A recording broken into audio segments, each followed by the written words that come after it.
Hello everyone and welcome to another episode of the MoeGamer podcast. I'm Pete Davison from MoeGamer.net and as usual I'm joined by my good friend Chris Kasky from MrGildapixels.com. How are you doing today, Chris? I'm doing great, Pete. How are you?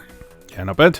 It's got cool and rainy here, just to have the stereotypical British conversation about the weather. But I don't care because I spend all my time indoors playing video games, so it doesn't really matter to me. Even when it's nice outside, my usual response is, it's a perfect day to play video games with the windows open. Yeah, exactly. I love it when it's cool because it means that it doesn't get too hot inside and you can just sit and play video games in peace and enjoy the nice, gentle, relaxing sound of the raindrops outside.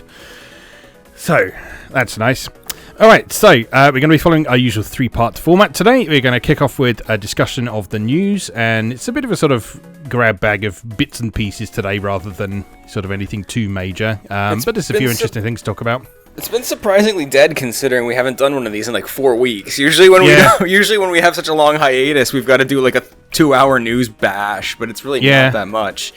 Well, there was sort of like that. I mean, that was the reason we did our whole The Happenings episode last time, wasn't it? Because there was a big flurry of news sort of around TGS. the start of TGS and sort of all the September and October releases and so on. But it's sort of probably quietening down a bit in the run up to the holiday season, Black Friday and that sort of thing now. So unless you care about Call of Duty, which we don't, so whatever.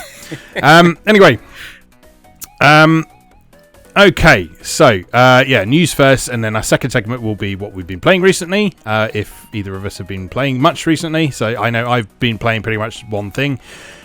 Chris, I don't know if you've managed to find any time to play anything, so that might be a fairly short segment. I have, actually. You have? Wonderful. Yeah, fantastic. I've got a couple things. Excellent. Okay, and then our third segment today will be our main topic, which we will be talking about video pinball.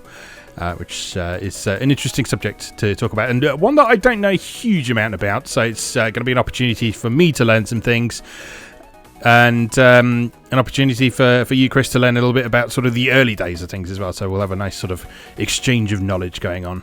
Mm-hmm.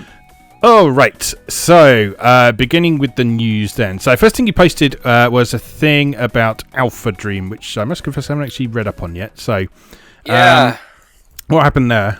Yeah, well, it's just that Alfred Dream is no more, and I just wanted to take a moment to rest. Oh yes, this was the Mario and Luigi guys, wasn't it? Yeah. Yes, it was. And I just wanted to take a minute to pay a little lip service to how wonderful and unique a development house they were, and how the world is going to be poorer without them, because yes, definitely. They were quite amazing, and especially for me as a pixel art enthusiast, their dogged determination to continue to use pixel art even into the modern era, and just ramp up the resolution and the strength of their pixel art in each entry of the Mario RPG series. And they also made some other stuff. They were actually pretty much one of the lead developers for the whole Hamtaro franchise. Mm-hmm. But what they're most known for is obviously the Mario and Luigi series. So it'll be really interesting to see what happens moving forward. Interestingly enough, the remake of Bowser's Inside Story that came out last year is officially the worst selling Mario game ever. Which is probably why Alfred Dream is gone. Yes. But yeah, they were just a vibrant and creative development house, and I really hope everyone there finds a new place to be and a new place to make things, because it really sucks that these games are not. Even if Mario and Luigi continues with another development house, it'll never have the same flavor, right? So yeah. I've only played one of those games, but I really enjoyed it. I really enjoyed sort of the way they handled sort of the fact that sort of Mario and Luigi have never actually spoken in many of the games, and they just use that sort of adorable gibberish for both of them. Yeah, fantastic. Yeah, so good. Yeah. Fantastic. But yeah, sad news, definitely, and let's hope the people involved find suitable, gainful employment elsewhere. There's a lot of talented people amongst that bunch. Mm-hmm. All right, talking of talented people, we have Hideki Kamiya has said that Okami is going to be back, and also everyone's E3 darling, Ikumi Nakamura, is hoping to work with him on it as well. So this is all very exciting. There's sort of no real specific news or anything about it yet, but yeah, it's pretty much just an offhanded comment, really. Like, everyone's being very cautious to, like, not get too excited, but just like, my God, how amazing would it be just to have a new Okami? Yeah, and to have Nakamura working on it again as well. So because she's off that other game now. Yeah. I mean, I don't know what happened there. It was really weird because like she was so high profile at E3 in the presentation for I can't even remember what it's called now that I don't care about it. And, to be fair, I didn't really care about it that much in the first place, but no, I didn't. But I was really surprised because she sort of left the company almost immediately after E3. And she was such a huge part of the initial announcement and excitement for that game. It just seemed really surprising. But she seems to be quite happy doing whatever it is she's doing at the minute. If she gets the opportunity to work with Kamiya, who I know she really looks up to and sort of cut her game development teeth with, if they can work together again, that'd be fantastic. So, nothing much more to say about that at the minute, but the prospect of a new Okami game has me moist with excitement. So, well, there's a lot of speculation going around now that there's kind of a bit of a second renaissance happening at Capcom. Yeah, definitely. The success of the most recent Devil May Cry and this kind of resurgence in interest in Mega Man. I don't know, that's not the right way to phrase it. It's not a resurgence in interest in Mega Man. They just pulled their heads out of their butts and started releasing Mega Man stuff again. And surprised people bought it. Because people love Mega Man. So like they're starting to really like and of course all those newer Resident Evil games that essentially are tributes or remakes of classic Resident Evil stuff. They're really I was going to say Resident Evil 2 remake was really well received, wasn't it, as well? And they're talking about maybe doing Dino Crisis as well at some point. I would lose it. I love those games. Yeah.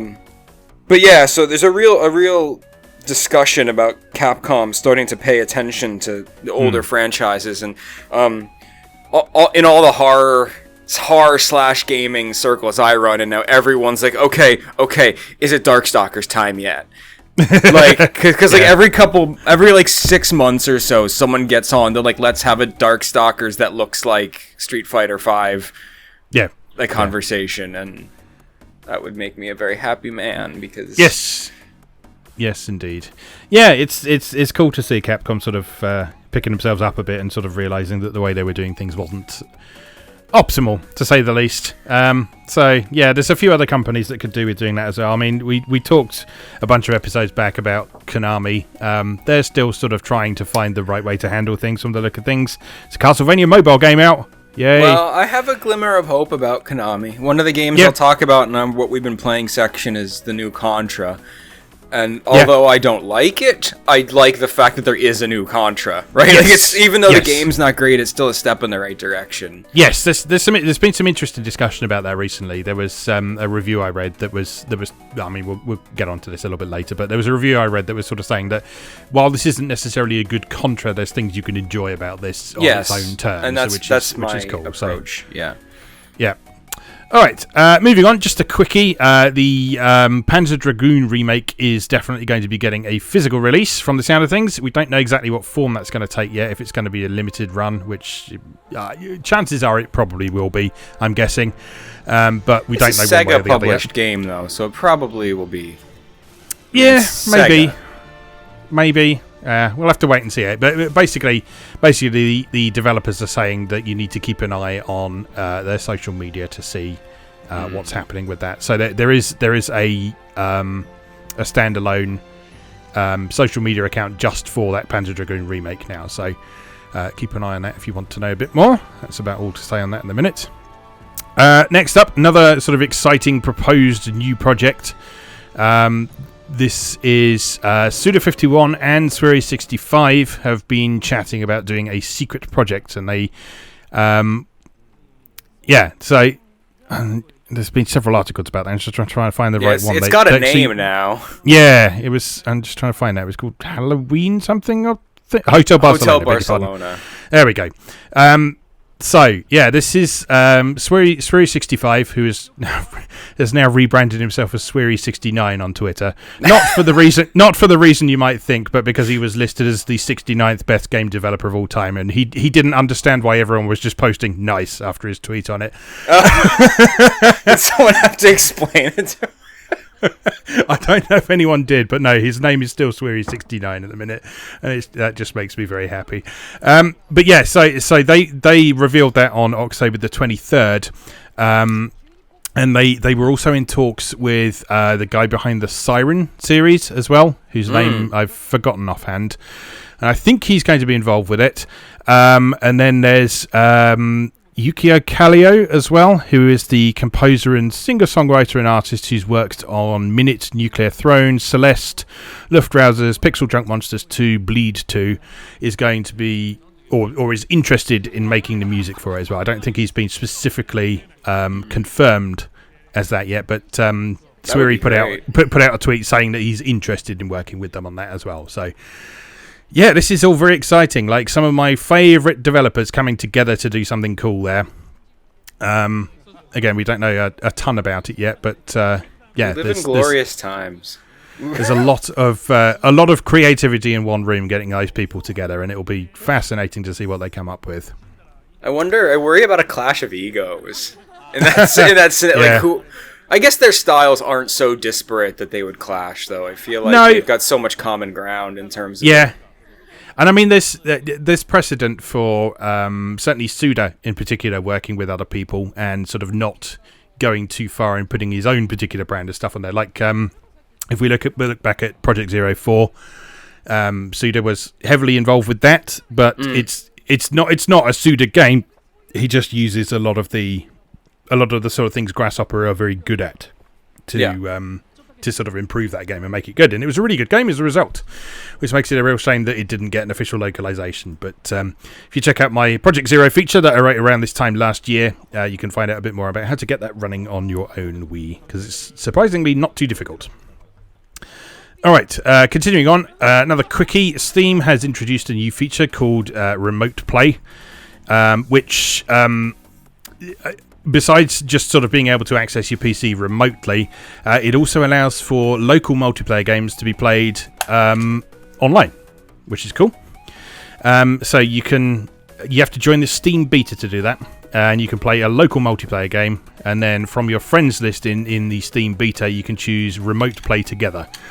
And what that then means is that the person playing remotely will see a feed of what's running on your computer, and it will effectively trick your computer into thinking that there's another controller connected and playing on those games. So that gives sort of a new lease on life to all these local multiplayer games that have been fashionable for a while. And for those of us, which is a lot of us, who have great trouble getting other people to leave their houses these days, I know what I said at the beginning, but yeah. But I want people to come over to my house.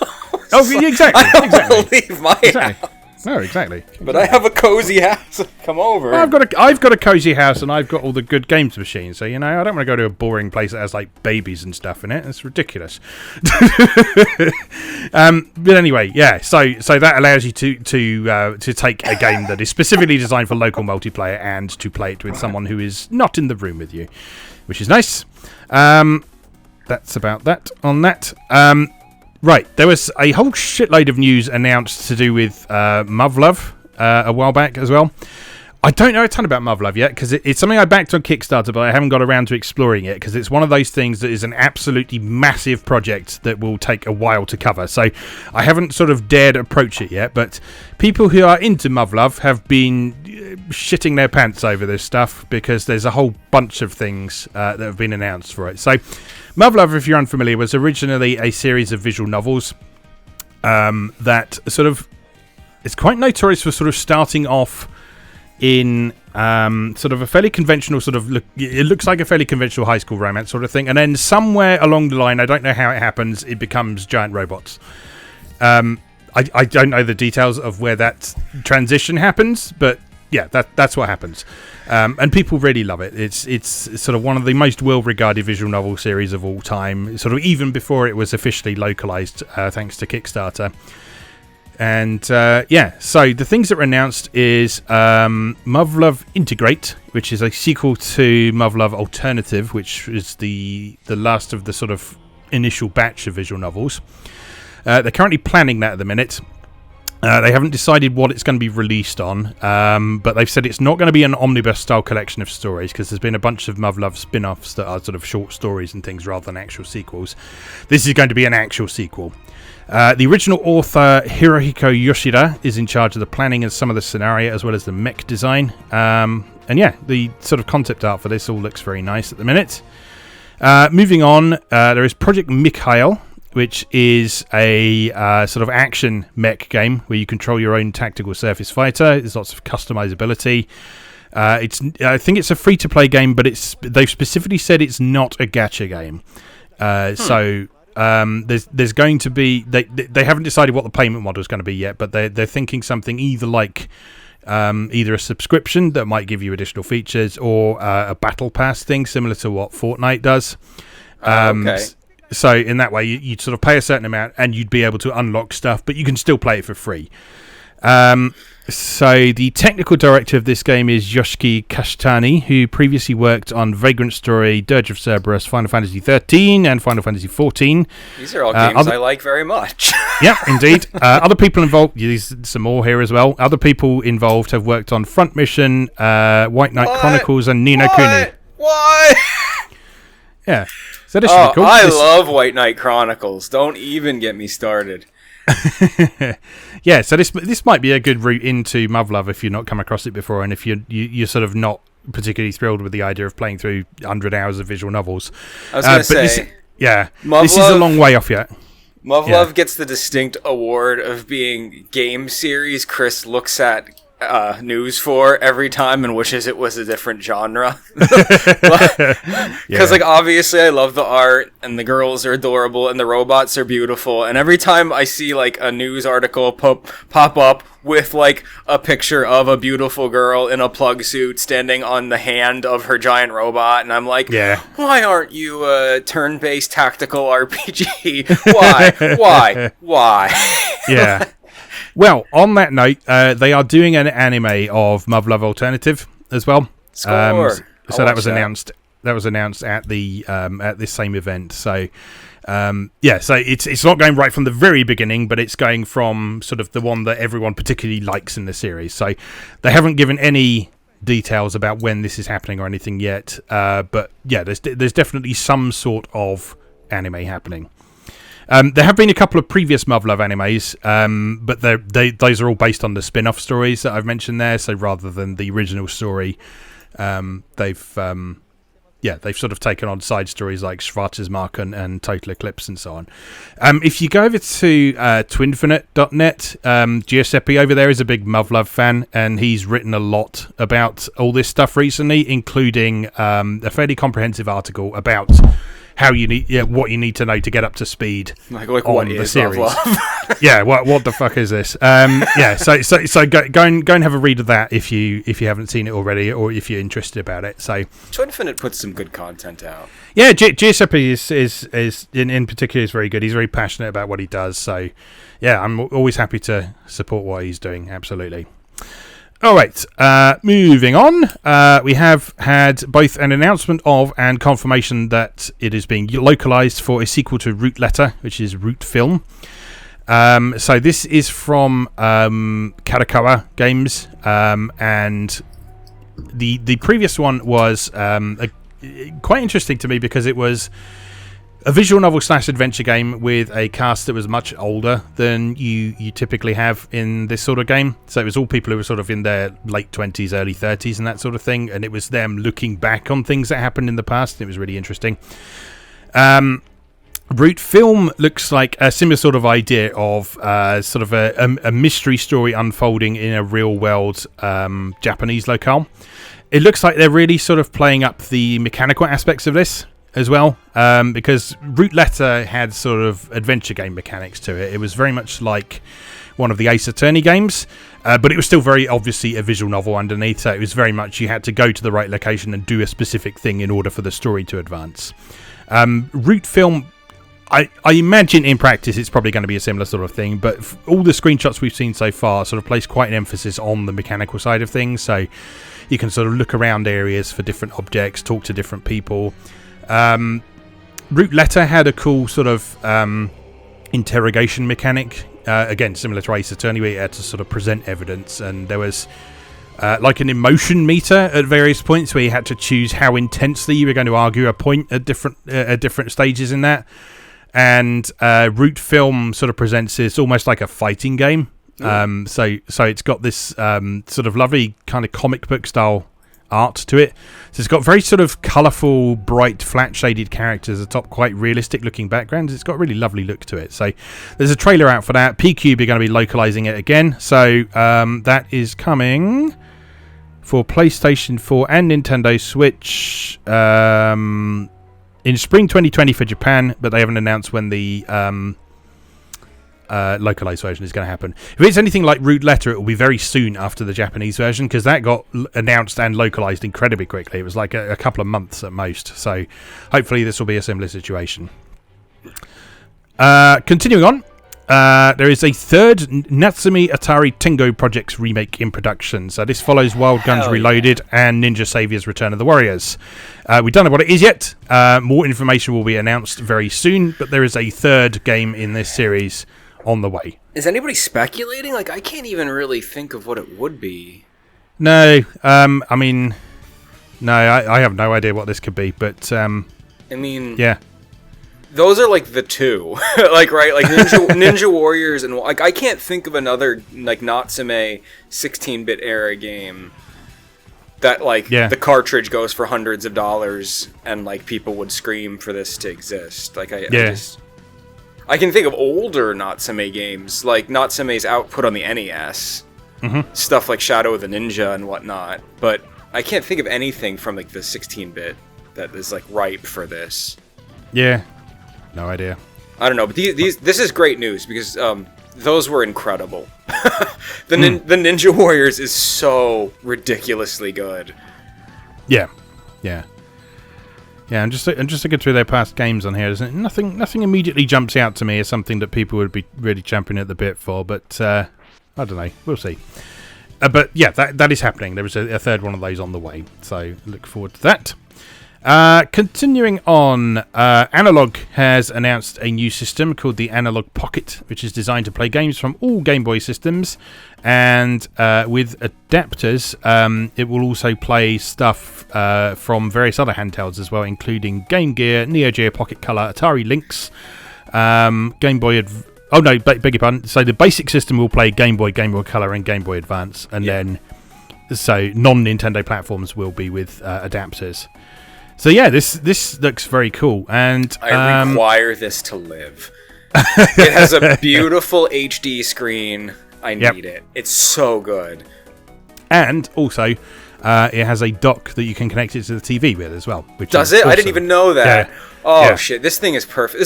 This will probably be my first analog console. I haven't dove in and bought any of their stuff yet, even though I pretty much look at the Genesis like at least once a week and like hover over the buy button. Honestly, the only thing that's prevented me from buying an analog console at this point is that they don't seem to make the Nintendo anymore. Yeah. And I can't get one, and I kind of just want them all. And like, weirdly enough, like my inability to get the full set is preventing me from wanting to buy the other ones. I know the feeling. But yeah, so this is due for release in 2020. It's looking like it's going to be about $200. But yeah, I will probably jump on that as well if I can play sort of stuff from all those systems. Like just being able to play like Atari Lynx games will be cool.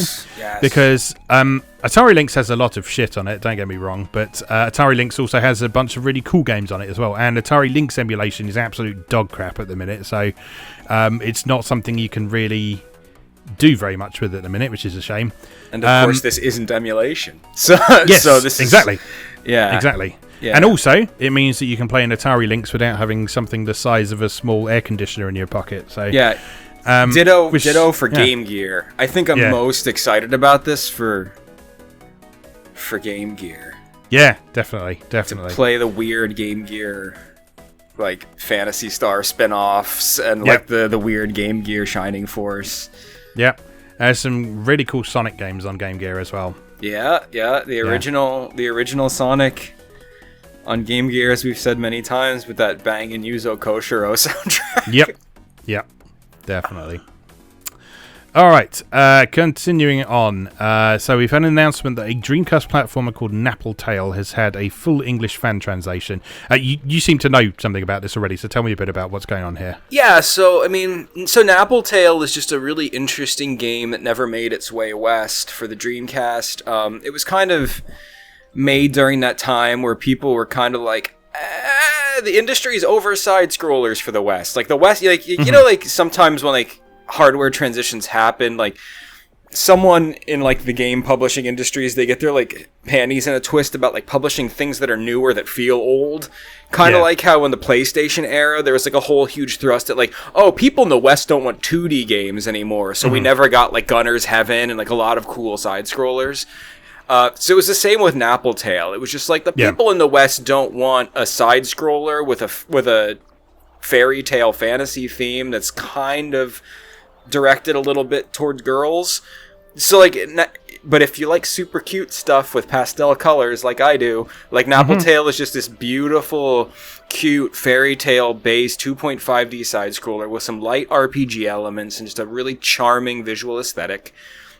And kind of a very gentle thrust to the game, if that makes sense. Like a lot of like the things you're doing are to like help people in your like fairy tale village, and like it's just a very sweet, cute game. It's like nothing super groundbreaking, but it's just really cool that people are going to get a chance to play it in English. Yeah, that's super cool. So the fan translation for that is hosted on romhacking.net, which is where a lot of these things seem to end up these days. So just go and have a look over there and you should be able to find it, along with how to apply it. All right, moving on. I just want to take a brief moment to laugh at Bethesda, if you'll excuse me for a minute. I mean, most people listening have probably seen this by this point, but Bethesda has announced a subscription service for Fallout 76, which, among other things, allows you to play as single player. Oh, God. Oh, it's fantastic. The response to this has not been positive, shall we say. Yeah, you're kidding me. Yeah, there's someone from 4chan made a fantastic mock-up site that is basically just absolutely ripping it to shreds. I think it got taken down quite quickly, but it's already on archive.org, so you can see it. So that's worth a look. But it's ridiculous. But yeah, I just don't understand what their intention was with this at all. So I think that's. So they made the game, didn't have a single player element. Yep. Really, and then they decided they were gonna make people pay for the privilege of patching in something that should have been there from first place. Is this kind of what we're? Yeah, and it's not even true single player. It's just playing solo online, so it's not like you can play it offline or anything. It's still online, but in order to play by yourself, you are paying for the privilege of doing that. That's all. Yeah, I found this site here. Private world, scrap boxes, and more coming to Fallout 76 with Fallout Fuck You First. Ever since Fallout 76 launch, we have consistently done nothing to improve and evolve the experience based on your shitty feedback. That's why we're excited to launch Fallout Fuck You First, a premium ass-pounding membership that offers something dumbass players have been asking for since launch. Private worlds for you and select friends. So we decided to put it behind a paywall. Yeah. Fantastic. I like feature, huge feature, and features in quotes.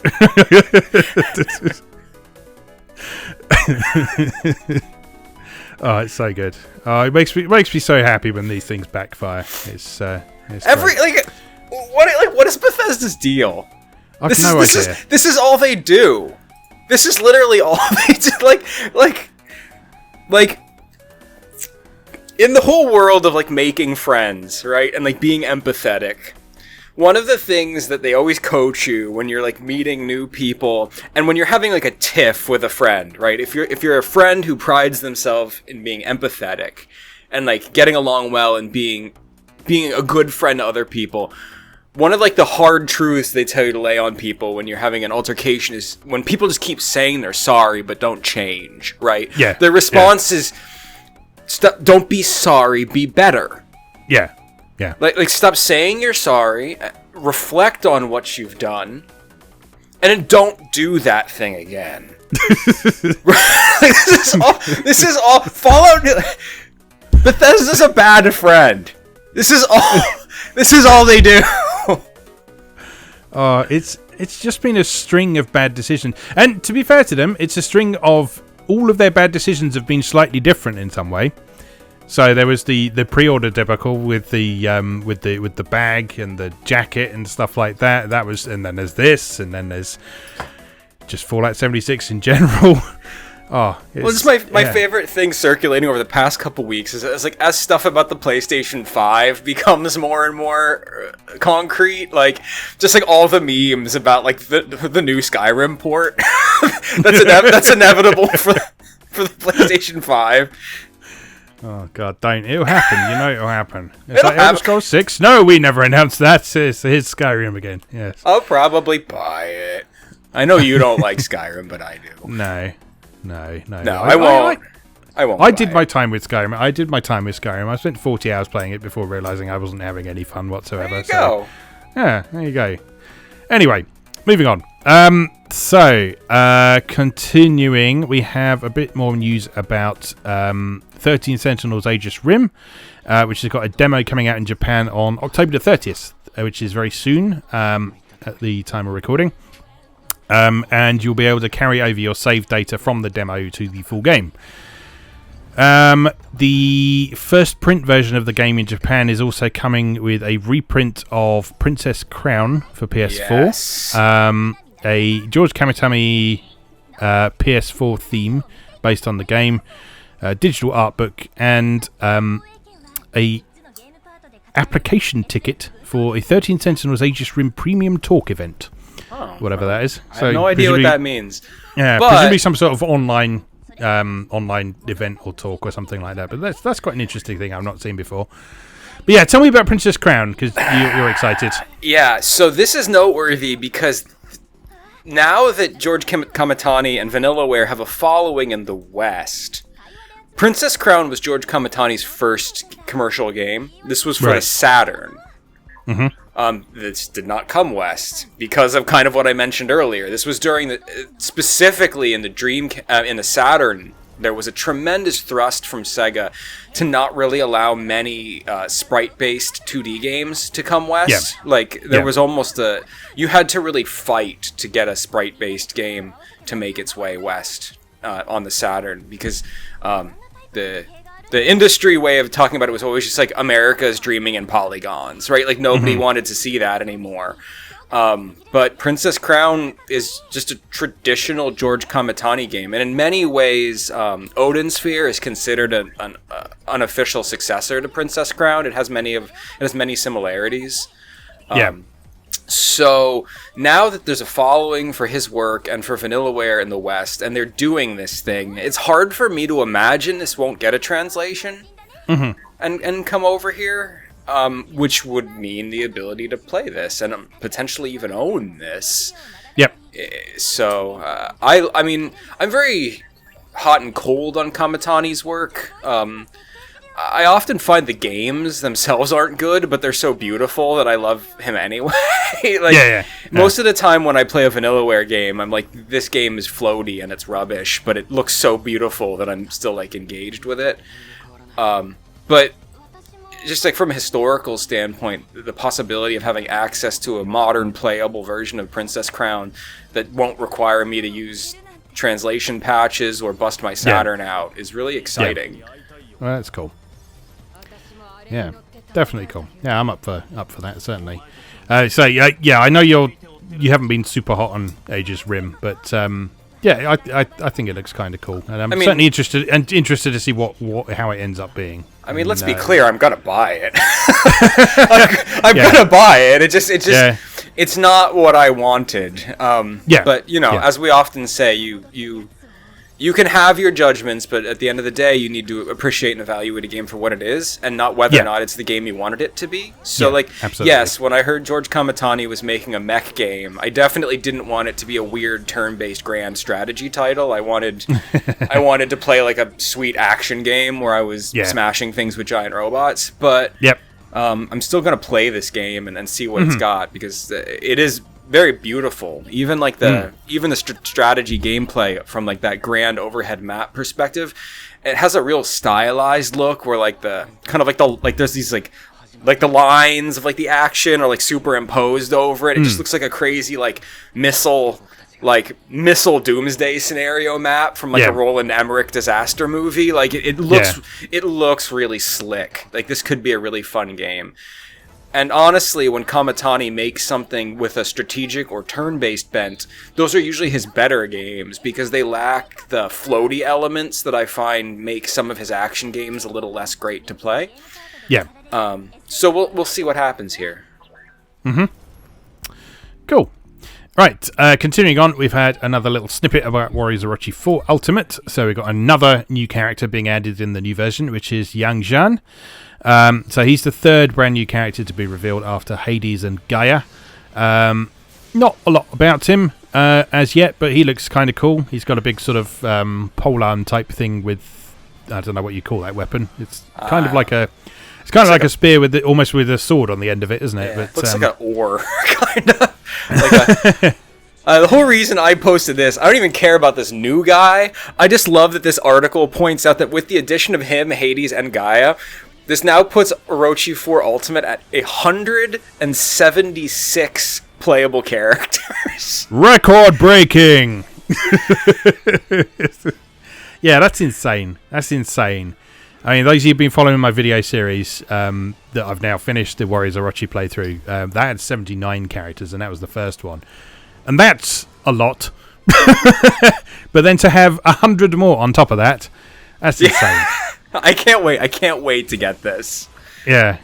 It looks super cool. They've sort of been showing a bit about some of the various modes and different ways to play as well. This sort of infinite mode they've got in there sounds like fun as well. Sort of working your way through various floors and challenges and missions and stuff that kind of you sort of keep working your way through things and recruiting things and finding items. Lots of different ways to play. Looks like a lot of fun. Yeah, I cannot wait.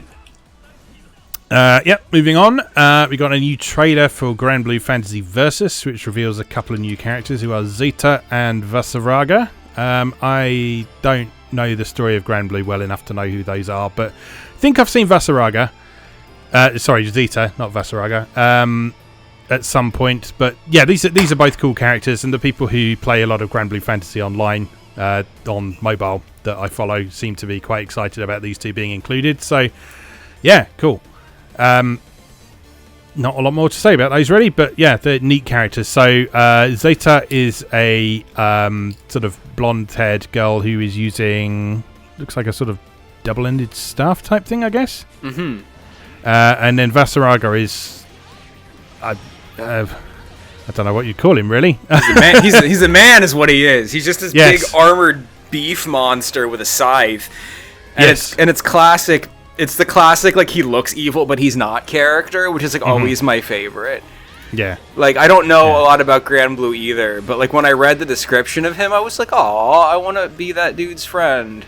Oh, yeah, here we are. The intimidating size of his blade and his immunity to pain sap opponents of their will to fight.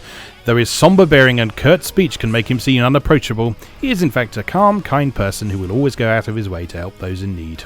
But he looks like a bad guy. He looks he looks like if you took a judge from Final Fantasy 12 and made it even like more evil looking. Yeah.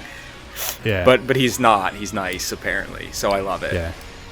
Yeah, it's cool. I'm really looking forward to this game. Yeah. It's like not for the versus fighting side of things, but for the sort of story-based brawler stuff they've got going on in it. Yeah. I was so happy to hear when they revealed that, and that it will sort of have a story that isn't just one-on-one battles and stuff. So, really interested to see how this comes out. And the footage of this game makes me beautiful. So happy. Like every single time I see, I can't remember. Every time I watch it, it reminds me of this other fighting game that Arc System Works made years ago on the 360, and I can't remember the name of it. I think I want to say it's Battle Fantasia, maybe. Oh, yes, yeah, I remember the name. Yes, it is Battle Fantasia. So back on the 360, Arc System Works made a fighting game with a fantasy setting called Battle Fantasia, and it did come west. It was on the 360, and no one played it really because the fighting game community wasn't huge on the 360, and for some reason they didn't localize. I guess they localized the PS3 version in PAL territories, but not in US territories, which didn't make sense to me. But like when I watched the footage of this, it really reminds me of this game. And like nobody liked this game except for me. I thought it was cool as hell. But I don't know, just a little snippet there. That I don't know. Every time I watch this, it makes me think of Battle Fantasia. Yeah, that's cool. Yeah, I'm definitely excited for this. I'd like to see it because I like Granblue Fantasy, but I kind of don't want to play it because mobile game, gacha. Yeah. Time consuming, that sort of thing. So having an opportunity to engage with that universe and those characters in a way that doesn't involve having to spend all your time playing a mobile game is great, because Granblue it's got a really well built world and some lovely characters and fantastic music and a good story and stuff, but as with most mobile games of that type, it's something you really need to devote a lot of time to get the most out of it. So if there's a way of doing that a different way, I'm all for it, definitely. All right, and the final bit of news we got today is that Conan O'Brien is in Death Stranding. So he this is my favorite thing that happened this week. So Conan O'Brien went to visit Kojima Productions and had a look at Death Stranding and the trailer and so on. Kojima apparently just asked O'Brien if he wanted to be in the game after that, and that they saw that as a good opportunity to show how they put someone's likeness into the game, and it ended up with Conan O'Brien having this cameo is this character called the Wandering MC, who provides you with a sea otter suit, which helps you swim better. You have to watch it. Everyone must watch this video and watch the faces Conan O'Brien is making for their 3D camera capture technology. It's unbelievable. It's absolutely unbelievable. It's so funny. I love when Conan does his video game segments. He just has such this like wide-eyed enthusiasm from it, like approaching it from kind of the I don't know how much of it is an act and how much of it is legit, but he just has this whole like persona that he does these things with, where he's like a wide-eyed outsider who respects it, right? Like he's not making fun of it. Yeah. But, like, he's like, I don't really understand a lot about this, but, like, I'm in it anyway. Like, let's see what this is all about. Like, his gaming segments are so entertaining. Yeah.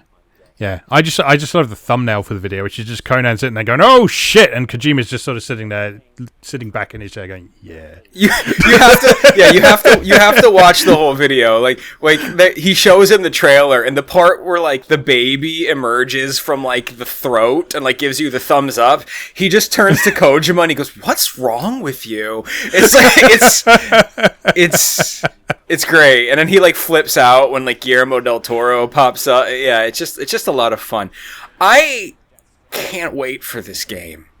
I have no idea what this game is. I mean, classic Kojima, right? Like, nobody does. Because, like, the only footage we have is just, like, digital Norman Reedus with a backpack the size of a Volkswagen Beetle climbing mountains. Yeah. And it's like, there's gotta be more to this game than that. Like, this, like, what is going on? I can't wait. Yeah. Can you name a game that's been so mysterious? Like, with the news cycle in gaming, can you name a game in the past 15 years that you've just been like, I don't know what this game is, but I want it. Yeah, it's crazy. I have no idea, and I just find it so surprising that sort of I feel like he's explained it to us at some point, but even then, I don't have a clue. Yeah, I don't know. Kojima, man. I don't know. Yeah.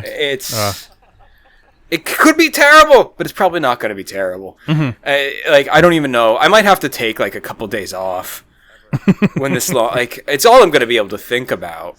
Yeah. Yeah, it's going to be quite an experience. And it's not that far away, folks. 2 weeks, it turns out. Oh, really? Shit. November 8th. Yeah. It's happening. Oh, God.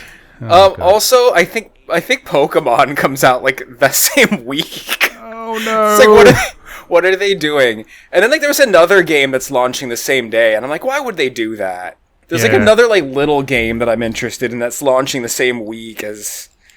I can't remember what it is for the life of me now. Right, surprise! I can't remember what the name of the game I'm also interested in that launches the same week as Death Stranding and new Pokemon. Why would you do that? Why would you not look at a calendar and be like, you know what I'm going to do? Push my game out another 2 weeks. Yeah. I find this fascinating because there's a blogger I follow who does some really good writing about games. It's Kim over at Later Levels, and she's very much someone who she enjoys both the sort of Western indie sphere and the sort of certain parts of the AAA sphere and so on. So she's like a completely different set of gaming taste to me. And she wrote a post the other week that was like, well, I don't think 2019 has been all that great for games this year. And I'm like, what? Yeah. It all depends on your tastes. But I don't know. I'm all about tastes. So I don't know if I've told you about this or not, but I have a friend who's one of my dearest friends in the whole wide world. And we spend a lot of time together and we have a lot of fun. And she didn't have video games growing up. Mm-hmm. But now she likes them very much. Yeah. And so her entire framing of video games is really just kind of the modern popular AAA stuff she's had exposure to. Things like your Assassin's Creeds, and she really likes Red Dead. But she's a avid reader, right? She is to books like I am to games. She has a massive library. She's always reading something, like 2 books at a time.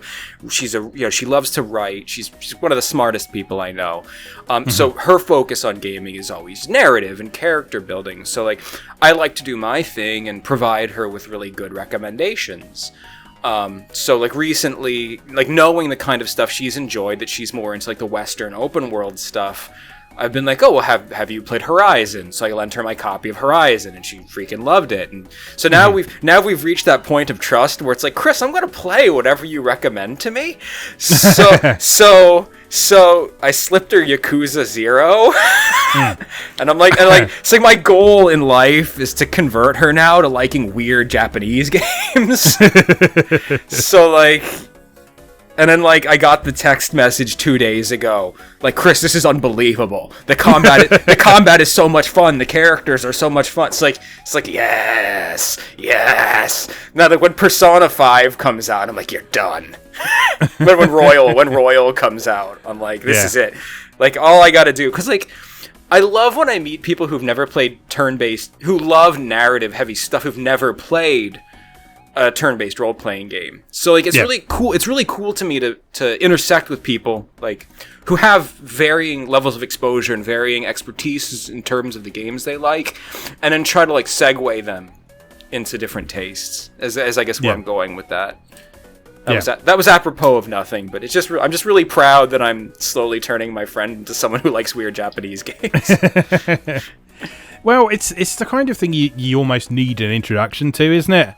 Because I mean, I guess that's like any sort of art form, really. You either have to make a conscious decision that you're going to try something that is out of either your comfort zone or sort of the mainstream coverage of things, or you need someone to say, "Hey, I really like this. You might like it too, based on what I know about you." And I mean, that's basically how I got so into Japanese games that I did. I mean, I've always liked.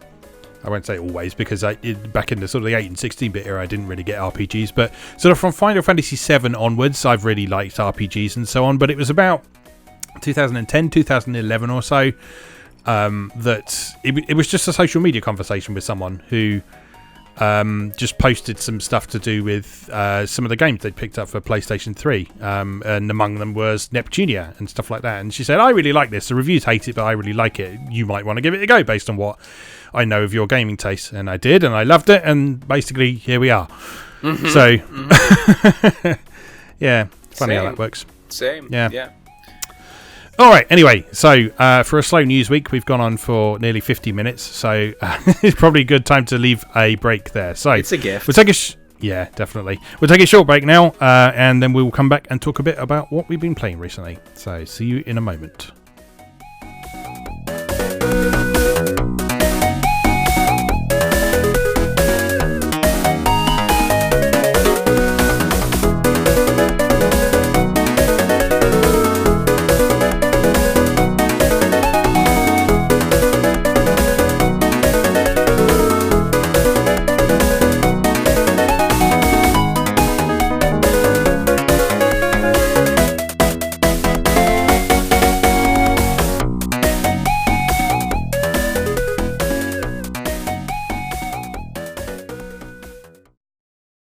Welcome back. For our second segment, we're going to be talking about what we've been playing recently. So, Chris, you said you've had time to get in some time with some stuff recently. So, what have you been up to?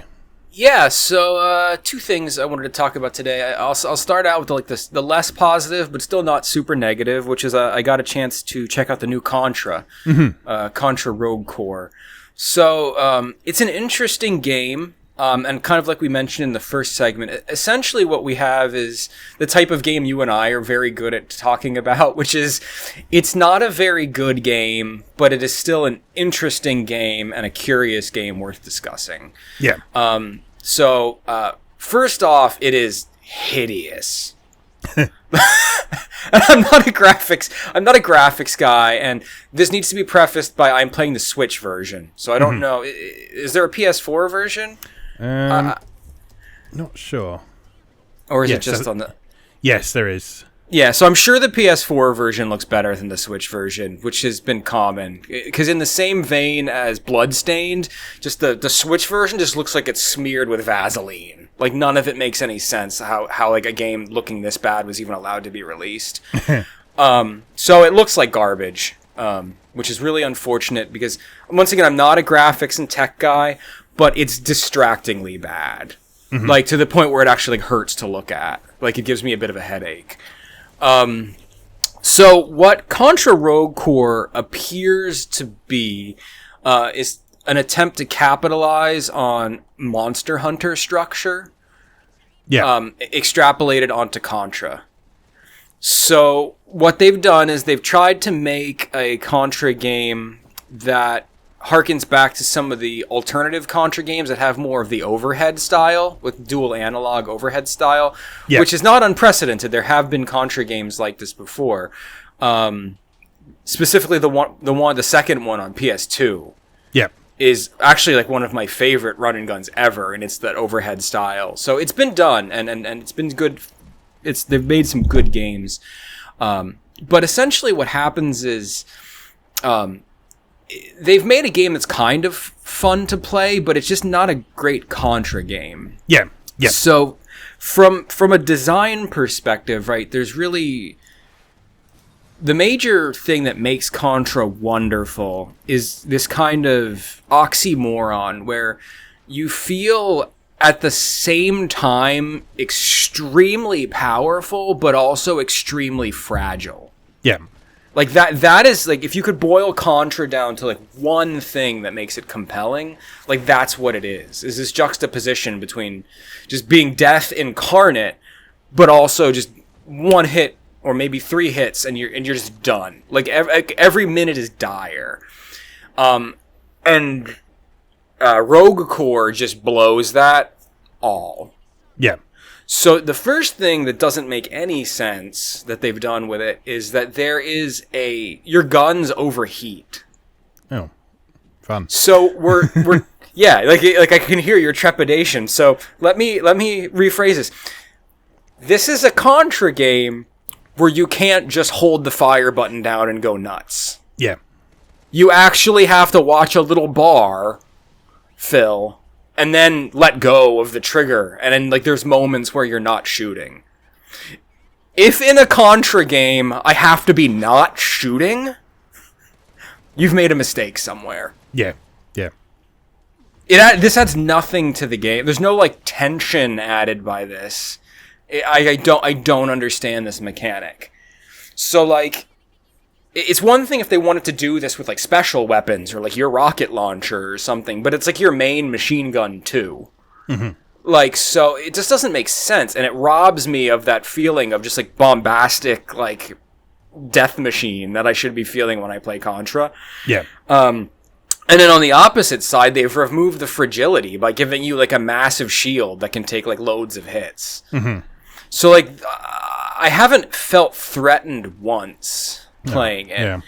Yeah. And they put you in these boss battles, and they're awful. Like, so you play these stages, and then there's boss battles that cap them off, and the bosses are just massive bullet sponges with like really boring patterns that just repeat, and they don't get like more challenging. Like they don't throw like a ton more, like, you know, like their patterns don't like shift radically like once they're down to like a quarter health left. It just they're just slogs, so it's not really fun to play. Yeah. And my feeling is that they're probably like that because you should be playing it multiplayer. So like the enemies, the bosses are bullet sponges because there should be 3 or 4 people hammering on them. But then the game needs to have some kind of intelligent adjustment feature and scale based on the players. Yeah. Maybe it's doing that and it's just doing it poorly. I don't know. But it's just a game that's not a lot of fun to play. Which is really the worst thing a game can be. But on the positive side, they've done a lot of really neat stuff with it, right? So they've baked a little story into it, which is rather fun. There's really cool Western comic style, like intertitles, like for the dialogue and stuff. It's really like pulpy and gritty, and like it's a good time in the way you would expect Contra to be. And the Monster Hunter style elements of like collecting weapon mods and leveling your weapons up, and you all your characters are like weird like cyborg characters, so like you like go to like the underground black market doctors and like you modify your dude with like cybernetic enhancements and stuff that like modify their performance. And it's clear that you're supposed to replay the same stages for loot and components, which is something I very much love. Like, I love games like that. I love Monster Hunter. But the problem is, even when you're at your least powerful in Monster Hunter, Monster Hunter is fun to play. Yes. It's so mechanically finely honed that even when you're running in there with like a level 1 like bone sword, like there's a feeling of being threatened, there's a feeling of accomplishment, and a feeling of curiosity and engagement. And Contra Rogue Core just feels like a slog. It feels like work, and it's unfortunate because there's good ideas working underneath, but they're just not executed well enough. Yeah. So the comment I was making reference to in the first part of this was it was Robert Allen from Tech Gaming, whose comments on it were after 2 hours with Contra Rogue Core, this game isn't Contra. There's a ton of references, but it's a completely different game. It feels like one of the sleeper PS2 era gems with chunky but enjoyable mechanics and plenty of deliberately cheesy dialogue. So he enjoys it, but it's not Contra, which sounds pretty much like what you're describing there. It's just something that just happens to have the Contra name on it, but taken on its own merits, there is stuff to enjoy in there. So yeah, it's like I need to like I'm harsh on it because I'm a little disappointed, right? Because there hasn't been a new Contra in a long time, and I think there's more they could have done to make it feel spiritually more like Contra. Yeah, but like there's stuff there, like because like I said, I love a good customizing, loot grinding. Like the Monster Hunter structure is something I specifically love. Like I collect Monster Hunter like games because I love that specifically. I love crafting and building. So like even after all the negative stuff I said, I still feel compelled. Like I'm gonna play it some more this afternoon. Like there's stuff in there worth enjoying, and perhaps it gets more engaging as I become more powerful. Yeah, but right now it's just not great. Like that gentleman said, it really just feels like a B tier PS2 era game, which we love, but because it has the stigma of the Contra legacy hanging over it, like I'm being more harsh in my criticism of it. Yeah. Like if this had been some indie game that I had paid $19.99 for, I would probably be like, guys, this is the new gem of the year you've got to check out. But because it's a beloved franchise with decades of legacy behind it from a large company that should know better, it doesn't feel finished. it feels like another 8 months in the cooker for QA testing and refinements would have really been to its benefit, but this is the modern era of gaming, so we're going to get that in patches and season passes. And the season pass, yes, absolutely. Yeah. Oh, yes, it kind of made my heart sink a bit when I saw Contra's season pass. I was like, no. That makes me sick to my stomach. Yeah. So those two phrases you never thought you'd see next to each other. Yeah. I'd like to think that trend is dying down a bit now, because the one positive thing I can say about the current Call of Duty is that Activision has abandoned the season pass for it. Oh, and really? All the stuff that they're going to add. I know it's not fashionable to say nice things about Activision at the minute, but the one thing they have done with Call of Duty is they've said that all of the stuff they're going to add to it is going to be free updates. Which so you're $60 buy-in now, and you have everything. Yeah, which Good is for them. Super cool. It also gets around the problem of sort of fragmenting the player base that they've had with previous installments, and sure. So that's really cool. And if someone as big as Activision is going to lead the way in doing that, I'd like to hope that other people will follow suit. But I mean, I'm not holding my breath yet. But it's a positive sign, I think. Well, you know what? It's Activision, right? So they've probably seen how successful it was with Overwatch. Yeah. I mean, the goodwill surrounding Overwatch is tremendous. Mm-hmm. So imagine doing that with Call of Duty. Imagine not nickel and diming your fan base to death and then getting them even more loyal. You know, it's like, I don't play Overwatch because I don't like competitive first-person shooters, but when people ask me about a multiplayer game suggestion, that's usually my first go-to, because it's not exploitative, and it's a business model I respect with a great deal of goodwill. Yeah. So even with the loot boxes, but because the loot boxes are cosmetic and not gameplay affecting, I don't have an issue with them. Mm-hmm.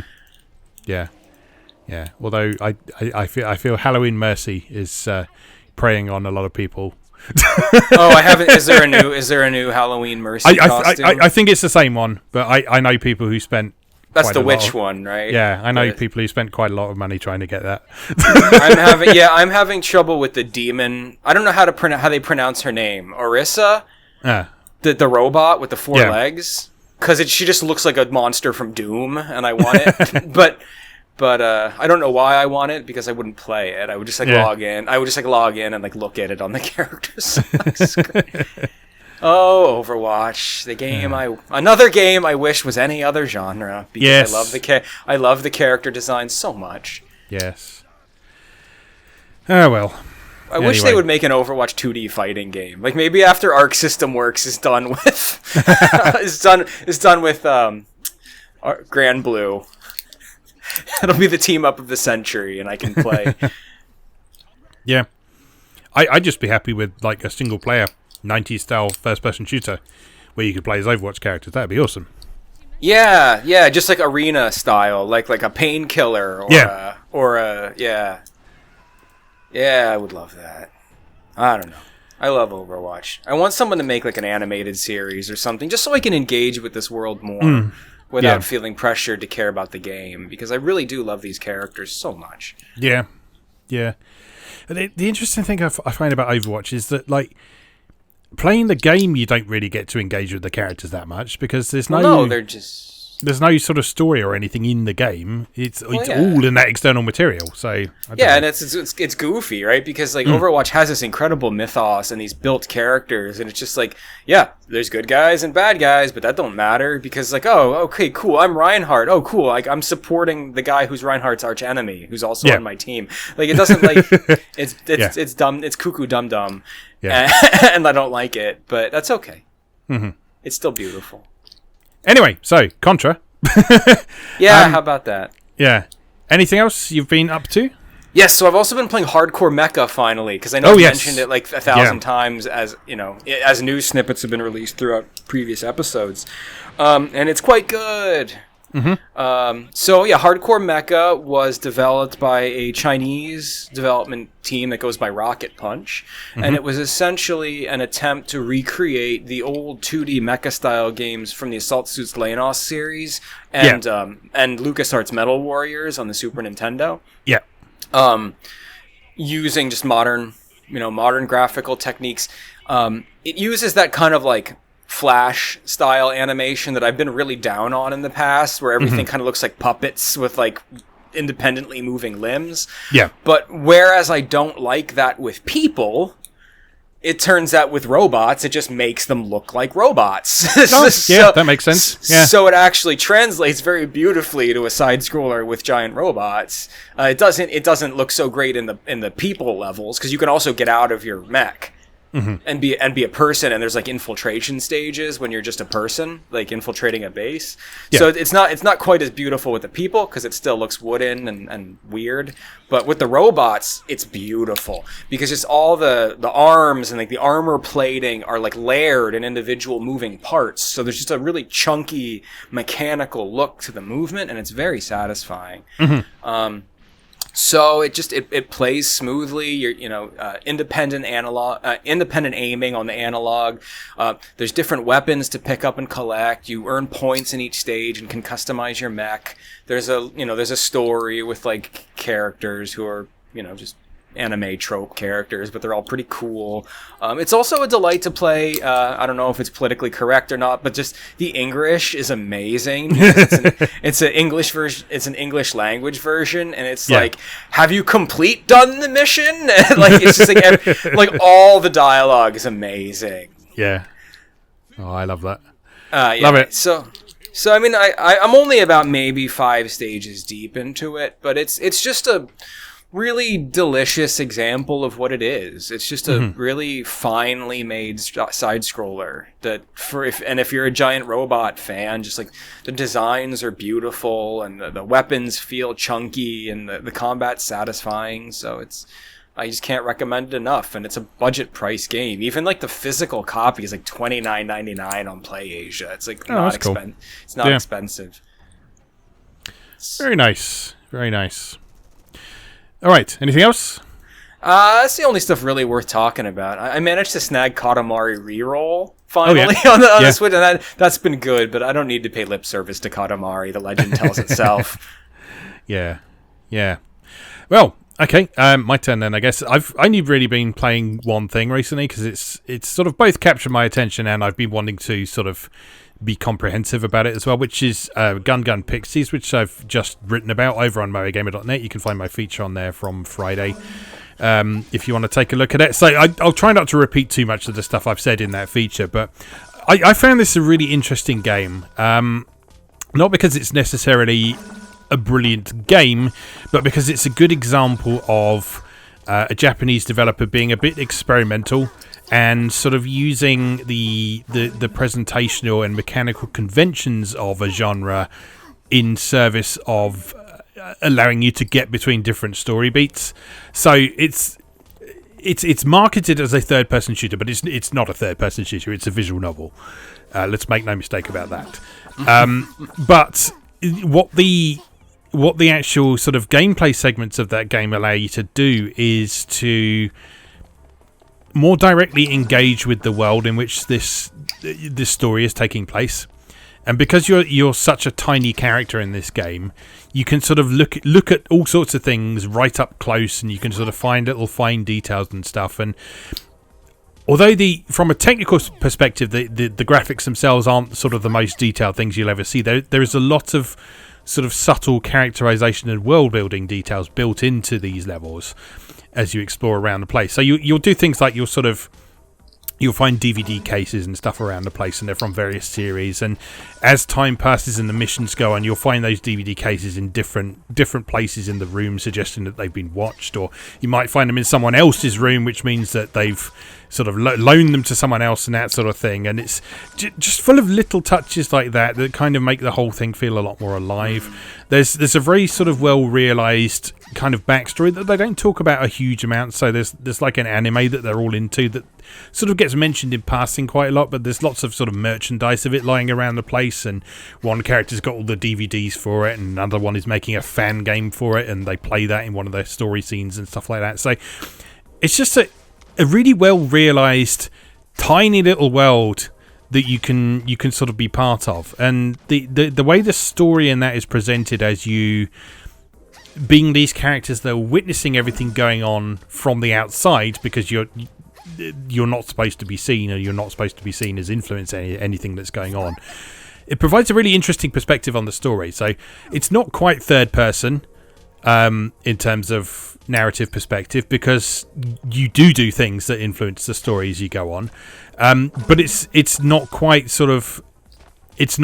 you're directly involved in it as well. It's not a story that is about the two main playable characters. It's a story about these giant girls that they're observing and the various things that they go through, and sort of the various personal issues they have, and sort of it explores all sorts of mental health issues and self-esteem and all that sort of thing. And it's just a really nice game. It doesn't get too negative at any point. It deals with stuff like depression and anxiety and stuff like that, but it doesn't do it in a way that a lot of games do, where it's sort of everything feels bleak and hopeless. It does it from the perspective of, like, yeah, sometimes people feel like this, sometimes people need help with this, and sometimes they can get help, sometimes they can't get help, sometimes they feel able to ask for help, sometimes they need a little nudge in the right direction. And it's ultimately, it sort of has a really nice positive message about the whole thing, and I really like that aspect of it.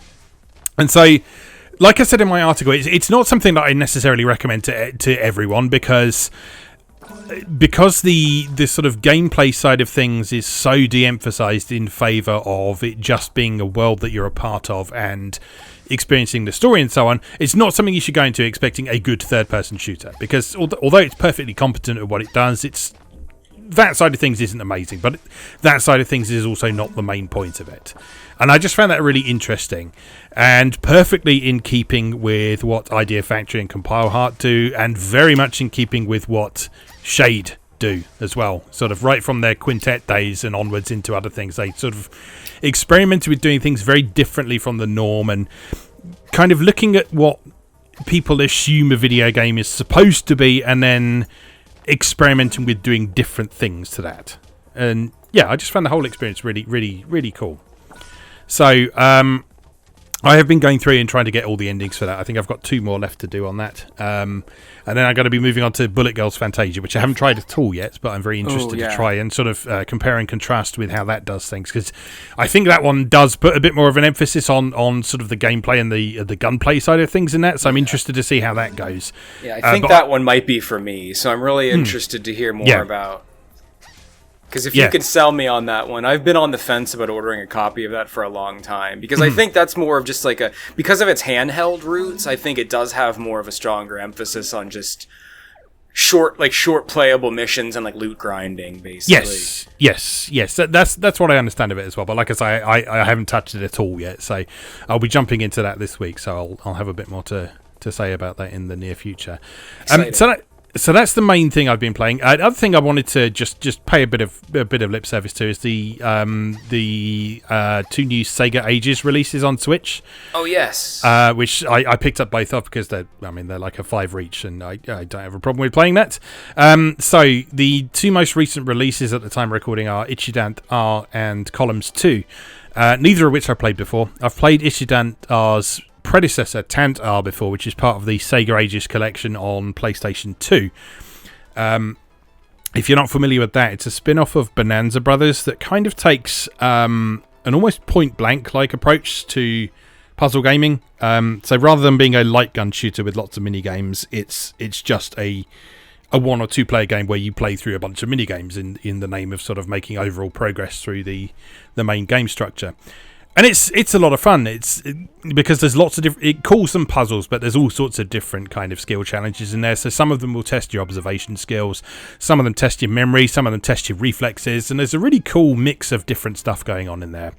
So that's a lot of fun. I haven't had the chance to play it with other people yet, but that's the sort of thing that I can see being really fun with even just one other person.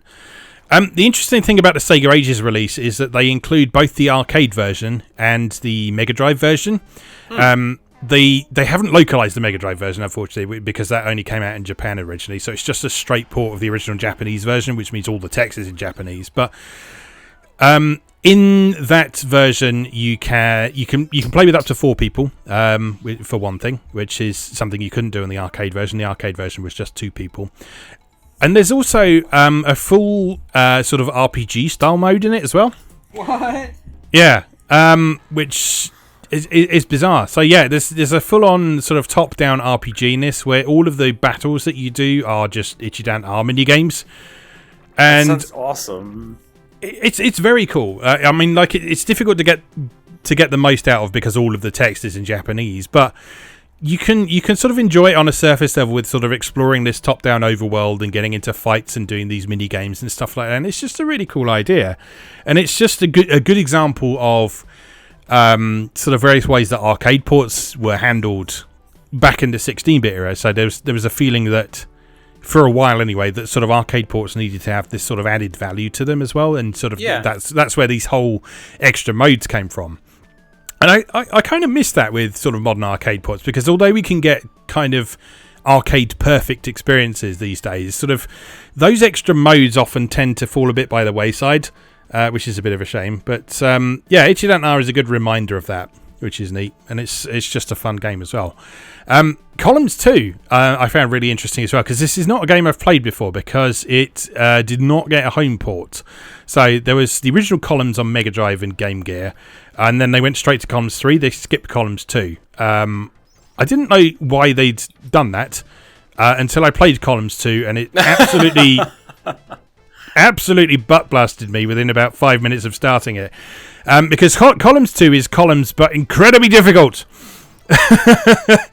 So yeah, I just find Columns 2 fascinating, because it's the same mechanics as the original Columns, but just the atmosphere of it is so different. This is a game that, whereas the original Columns was like, hey, come in, have some fun, let's drop some gems, let's listen to some cool chilled out music and stuff like this, whereas Columns 2 is like, drop the gems, drop them now, match them now, get on with it, oh, you failed. I find regular Columns stressful enough. So like when you were telling me that this is like a more aggressive Columns, I was like, heaven help me. like I don't know why I find Columns so stressful, but I really do. But it's just fascinating, because it like gets you right in there. It's like the music in the original Columns is all like sort of very chilled out classical style music, but in this one you've got this sort of pounding, raging FM soundtrack with sort of howling guitars and stuff like that, and it's just incredibly energetic. Like the overall pace of the game is much higher, and it's I don't know. It's kind of hard not to walk away from Columns feeling like you've just been abused by someone, but which is something we're all looking for in a video game. But I don't know. I kind of enjoy the experience just because it's so unashamed to challenge the player. It's so unashamed that, right, okay, you've played Columns, so you got quite good at Columns, so now try this. And that was sort of a common approach to sequels for a particular period of time, which was to sort of provide the same but more. Or the same, but for more advanced players, and it's sort of where things like the original Japanese version of Super Mario Brothers 2 came from, and that sort of thing. Sure. Which also didn't get localized because everyone thought it was too hard. Exactly. So, and it's just an interesting thing to me, because, I mean, when we think about sequels these days, people expect something to be significantly different in most cases. I mean, we don't always get that, but people expect things to be significantly different, whereas really all that's different in Columns 2 is just the atmosphere and the attitude of the whole thing, but that gives it such a surprisingly different feel to the original. Yeah, it's just a fascinating game to me. Fascinating game. Anytime I'm feeling particularly masochistic, I will just boot up and let it kick my ass for a bit. There are 70 levels. I've made it to level 5. As we've discussed in our puzzle episode, there's something I find incredibly soothing. Like, I'm not a huge YouTube Let's Play guy, but I love watching a master of a puzzle game just burn through an entire puzzle game. Yeah. I will sit down and watch a video like that for 2 hours of just a guy nuking Cleopatra Fortune or whatever. Yeah. It's my favorite. Yeah. Yes, it'd be interesting to see someone doing this, because it's something you really need to pay attention to and react to, because it's difficult. It's difficult, but enjoyable. If you fancy your chances at puzzle games, then check Columns 2 out. It does come with Columns 1 as well. So if Columns 2 is a bit too much for you to begin with, you can just play the arcade mode of Columns 1 and admire the the simplicity and relaxing nature of it, and then go back to columns 2 and think, why did I do this? Right, I think that's everything from me for now. So let's take another short break, and then we'll get into our main topic of the day. So we'll see you in just a moment.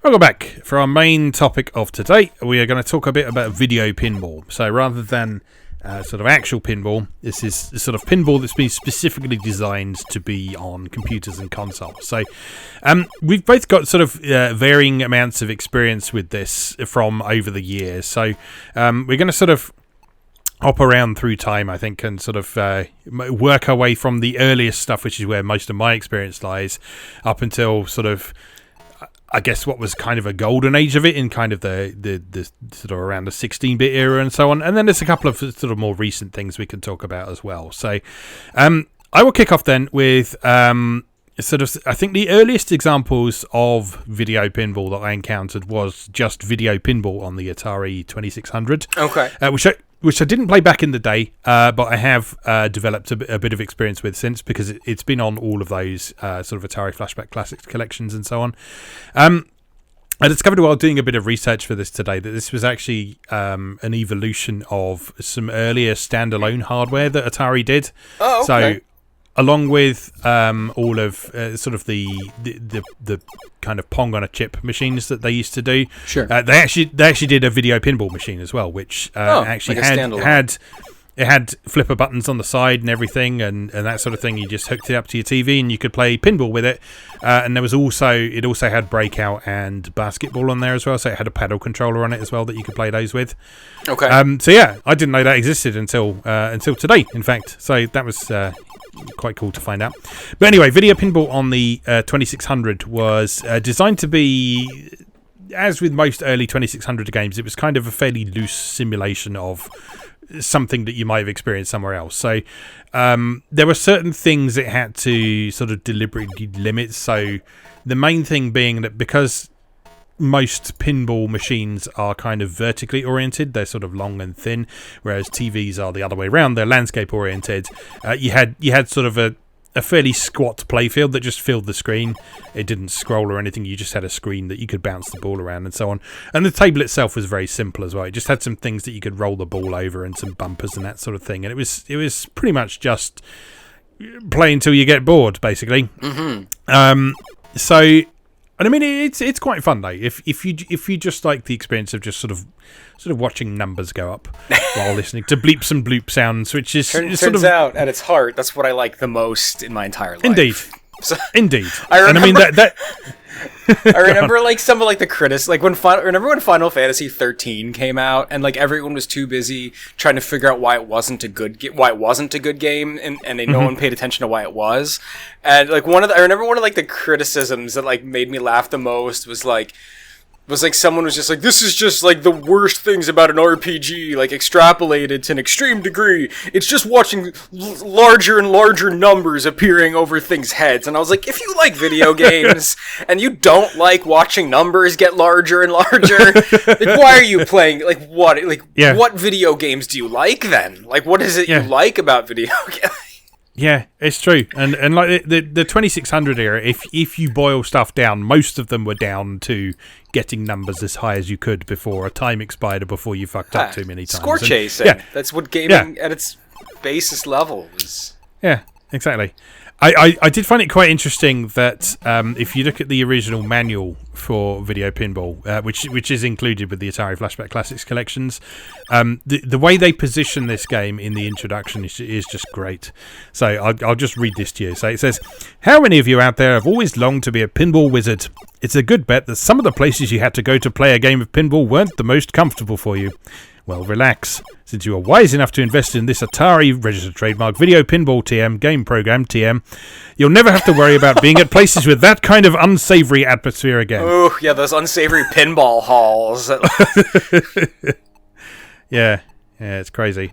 So yeah, this was sort of positioned as a way to get something vaguely approximating pinball in your home, and there's just a lovely picture of like, it looks like a middle-aged dude sitting in an armchair in front of a very small TV, and sort of going, yes, never leave the house again. Exactly. Yeah, fantastic. So yeah, I mean, Video Pinball is by no means sort of the greatest pinball game of all time, but it was also one of the first adaptations of pinball to a video game system as well. So it's worth taking a look at. Similarly, one that I'm very fond of, but which is similarly loose and simple with its simulation of pinball, is a game called either Flipper Game if you're in Europe, or Thunderball with an exclamation mark if you're in the US. So this was for the Philips G7000 Video Pack computer in Europe, or the Magnavox Odyssey 2 in the States, and this also came out in 1980. So this really kind of emphasized the video aspect of it. So it had a very, very abstract playfield that it didn't really look like a pinball table. It was just sort of a big black screen, and there were sort of squares and circles around the place, and you'd bounce the ball off them and they change color and they'd make nice satisfying bleepy bloopy noises, and your score would go up and you could build up a bonus meter and so on, and that was it.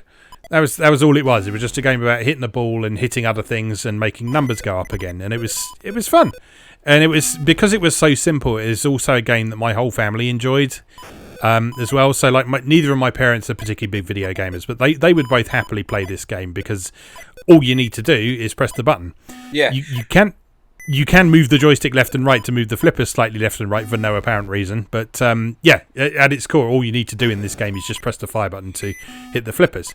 That's something I wanted to cover too. Actually, the first note on my kind of discussion notes for today was that like Video Pinball specifically has like a really dear spot in my heart to me, because I mean, I think something I struggle with, and a lot of like game fans struggle with sometimes, is like the legitimacy of the hobby, right? Yeah. And like I always felt growing up as a kid that like video pinball games were like somehow more legitimate than other video games, because pinball itself has such a broad appeal.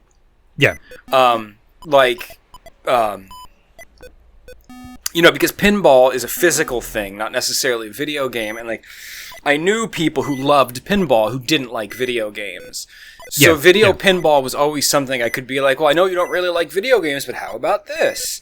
And so like, and like very specifically, like my dad loved pinball, and it was something we would bond over together. Like I remember there was a sandwich shop down the street from my house that always had like 2 or 3 pinball machines. They were always cycling them out for different ones. And my dad and I, like maybe like every other week, would go get like hoagies and French fries there for like dinner after work on Friday, and like we would always bring a pocket full of quarters and play a couple rounds of pinball while the sandwiches were getting ready.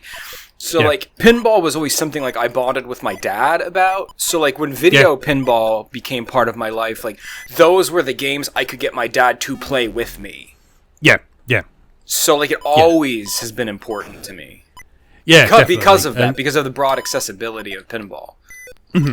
Yeah, definitely, and this was very much the case with Flipper as well. So you could play this with up to 4 people in a sort of take it in turns mode, and it would just sort of cycle the colours around to show whose turn it was and that sort of thing. You could compete against each other in that way. So very simple game, not terribly varied, not a lot of depth to it, but the whole thing also fit on a 2K cartridge, so you can't really complain too much. So next one I want to mention is actually one that, again, I've only come to for the first time recently, but during a bit of research, it's definitely worth mentioning. This was a game called Raster Blaster by Bill Budge, developed in 1981. This wasn't the first home computer pinball game, but it's one of the most well-known ones from the early days of the era. So this was originally developed for Apple II and then was later ported to Atari 8-bit, and it was an adaptation of a real-life pinball table by Williams called Firepower. The fact it was on Apple II is interesting because the Apple II was not a computer that was particularly good at games that moved quickly. So it wasn't very good for arcade games. It didn't have hardware scrolling. It didn't have sort of sprite handling and that sort of thing. So actually getting that stuff working on an Apple II was quite a technical achievement. So, but Bill Budge, he sort of set a challenge to himself to get fast animation and collision detection working on the Apple II. And prove that those things were possible on a platform that had sort of not been regarded as quite up to the job in those departments. And yeah, this was a good, fun pinball game and pretty typical of stuff in the early 8-bit home microcomputer era. It's also noteworthy for another reason, which is that this game was, I think it was self-published by Bill Budge originally, but it attracted the attention of Trip Hawkins, who is the founder of EA. And he was so impressed by Raster Blaster that he recruited Bill Budge as one of the first batch of developers for EA, who was also formed in 1981. And Bill Budge then later went on to develop a product called Pinball Construction Set for EA, which was one of EA's most massive successes in its early years. So by massive success in the early to mid 80s, I mean 300,000 copies, which sounds quite laughable these days. But when you consider how few people sort of could afford or wanted or understood home computers in the early 80s, that's pretty spectacular. This was across 5 different platforms, including, I think, Apple II again, Commodore 64, Atari 8-bit, and then some other ones as well. This was back when EA also did their really cool kind of record sleeve type game packaging as well, where they sort of really treated their developers almost like rock stars. So like you'd have this kind of gatefold, almost like a vinyl case that the discs and stuff came in, and there'd be like sort of photographs of like the programmers standing and posing, wearing sunglasses in space and that sort of thing. And it was just awesome. It's just an awesome era. Certainly a far cry from the modern EA, but it was a good example of where their original name came from, where Electronic Arts came from. So at that time, they very much believed that the people who were making video games, the people who were talented at creating stuff like this, they were artists. As much as they were sort of technical professionals and sort of very skilled with that sort of thing, they were artists to them at the time. And it feels strange to sort of say that today when you think about what EA is today. But I don't know what EA is today. You said as opposed to I can't like the sports games, but what has EA made in recent history? Like, do they even exist anymore? What is EA? They've been very quiet, haven't they? I was just thinking about this the other day when someone was complaining about Activision and that sort of thing, and then someone brought up EA, and everyone was like, "What?" I can't even complain. Like normally, I'd be like, "Oh yeah, EA, fuck EA," but I can't. Like, do they still own Star Wars? Are they still making that new Star Wars game? So. I think they've got that new Star Wars game coming out, and I think that's the only thing I can. Really think Battlefield, but there hasn't been a new what is EA? Oh my god, have they become irrelevant? Yeah, weird. So weird. It's very, I can't think of a time in the past 5 years where I couldn't think of something to be angry at EA about, but I can't even think of something to be mad about them. Yeah, mad at them. Yeah, well, it's either that or other people have done stuff that's just even more stupid than what they do. But Bethesda. No, I think you're right. They've just kept their head down for the last sort of couple of years or so, and just quietly released the stuff that they release every year, like FIFA and that lot. That Star Wars Battlefield debacle destroyed them. Yeah. I mean, that didn't destroy them financially, but from a PR, they just shriveled up like a testicle in the Arctic after that whole thing. Well, there's that, and the heavy amount of scrutiny that FIFA in particular has come under, because there's been a lot of news stories about kids getting hold of their parents' credit cards and spending astronomical amounts of money on that Ultimate Team mode. Is that in your neck of the woods where people care about quote football end quote? Yes. Because no one gives a shit about FIFA and the No, but no, that has been. It's certainly been depicted as a real problem over here. I don't know how widespread the problem is, but certainly with all the sort of legal discussions over loot boxes and stuff like that, FIFA has been kind of a leading part of those discussions, because that's been a series that's really been championing the use of. They're not loot boxes in the case of FIFA, but it's the same. Surprise mechanics. They really know how to dress that turd up, don't they? Yeah. Gifts you pay for. Anyway, Raster Blaster. One of the first. No, this wasn't one of the first EA games, but it got someone a job at EA originally, which is cool. Moving on to the next year, there's a game that I do remember playing back in the day called David's Midnight Magic. Which was released by any number of directions. This was released by Broderbund in 1982, and this was another game that was based on a real-life pinball table. So this was based on another Williams table called Black Knight. And it was called David's Midnight Magic because the guy who created it was called David Snyder. And it was very, very well regarded at the time as one of the more sort of realistic pinball simulations. So it had a pinball table that was laid out very much like a real pinball table with bumpers and flippers and spinners and all that sort of thing.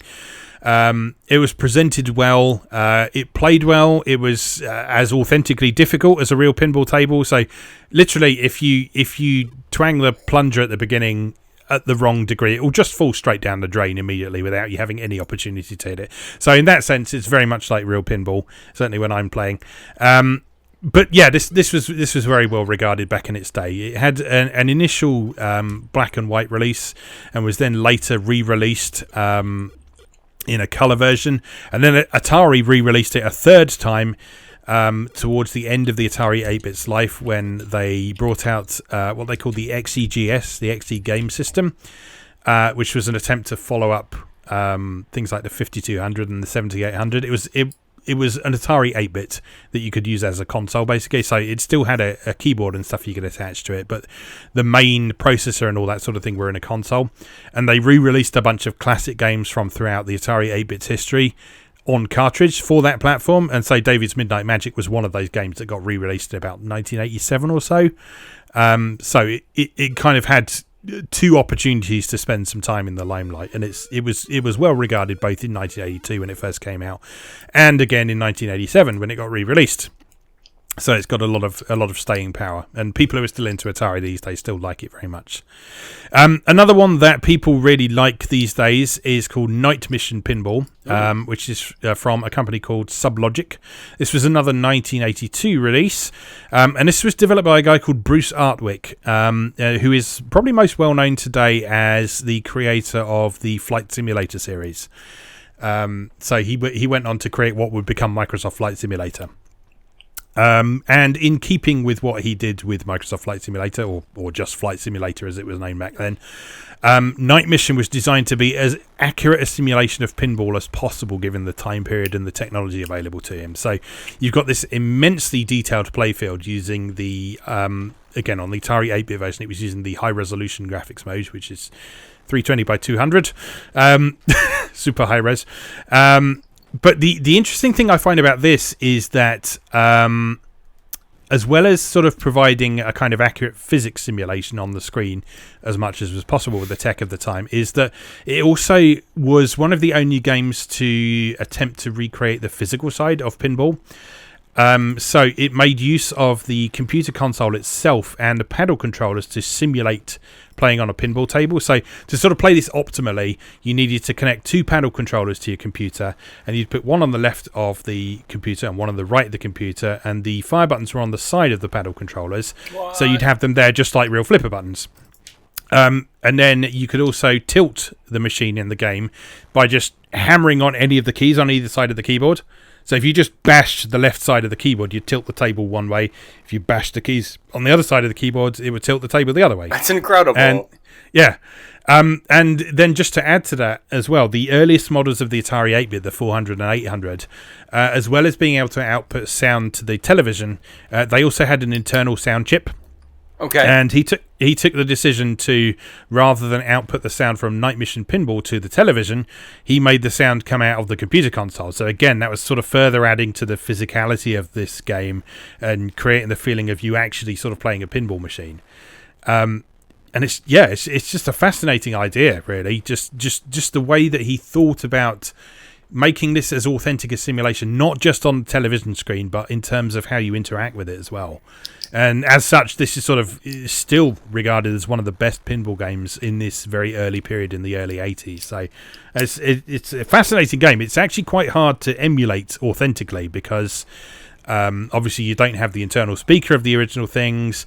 You need sort of 2 controllers to be able to get something vaguely like that original experience. So this is one of those games that it really does benefit from having the original hardware available to be able to experience it as intended. And yeah, that's just a fascinating one. So those were sort of stuff that I've either come into contact with sort of recently or experienced back in the day from the early days. Next one I got on my list is sort of jumping forward a few years, which is a game called Time Scanner by Saga. And this came out in 1987, which is sort of more approaching your kind of era of things, I think, for the things you want to talk about. Do you remember Time Scanner at all? No. Was it released on any home console? Yes, but it was one of those games that it was an arcade game originally, but it didn't get ported to any consoles, I don't think. It got ported to the home computer platforms that were popular in Europe. Okay. So it got released on... Well, I was 3, so I... Fair enough. I don't have any experience with Time Scanner. I was not in the arcades at that time.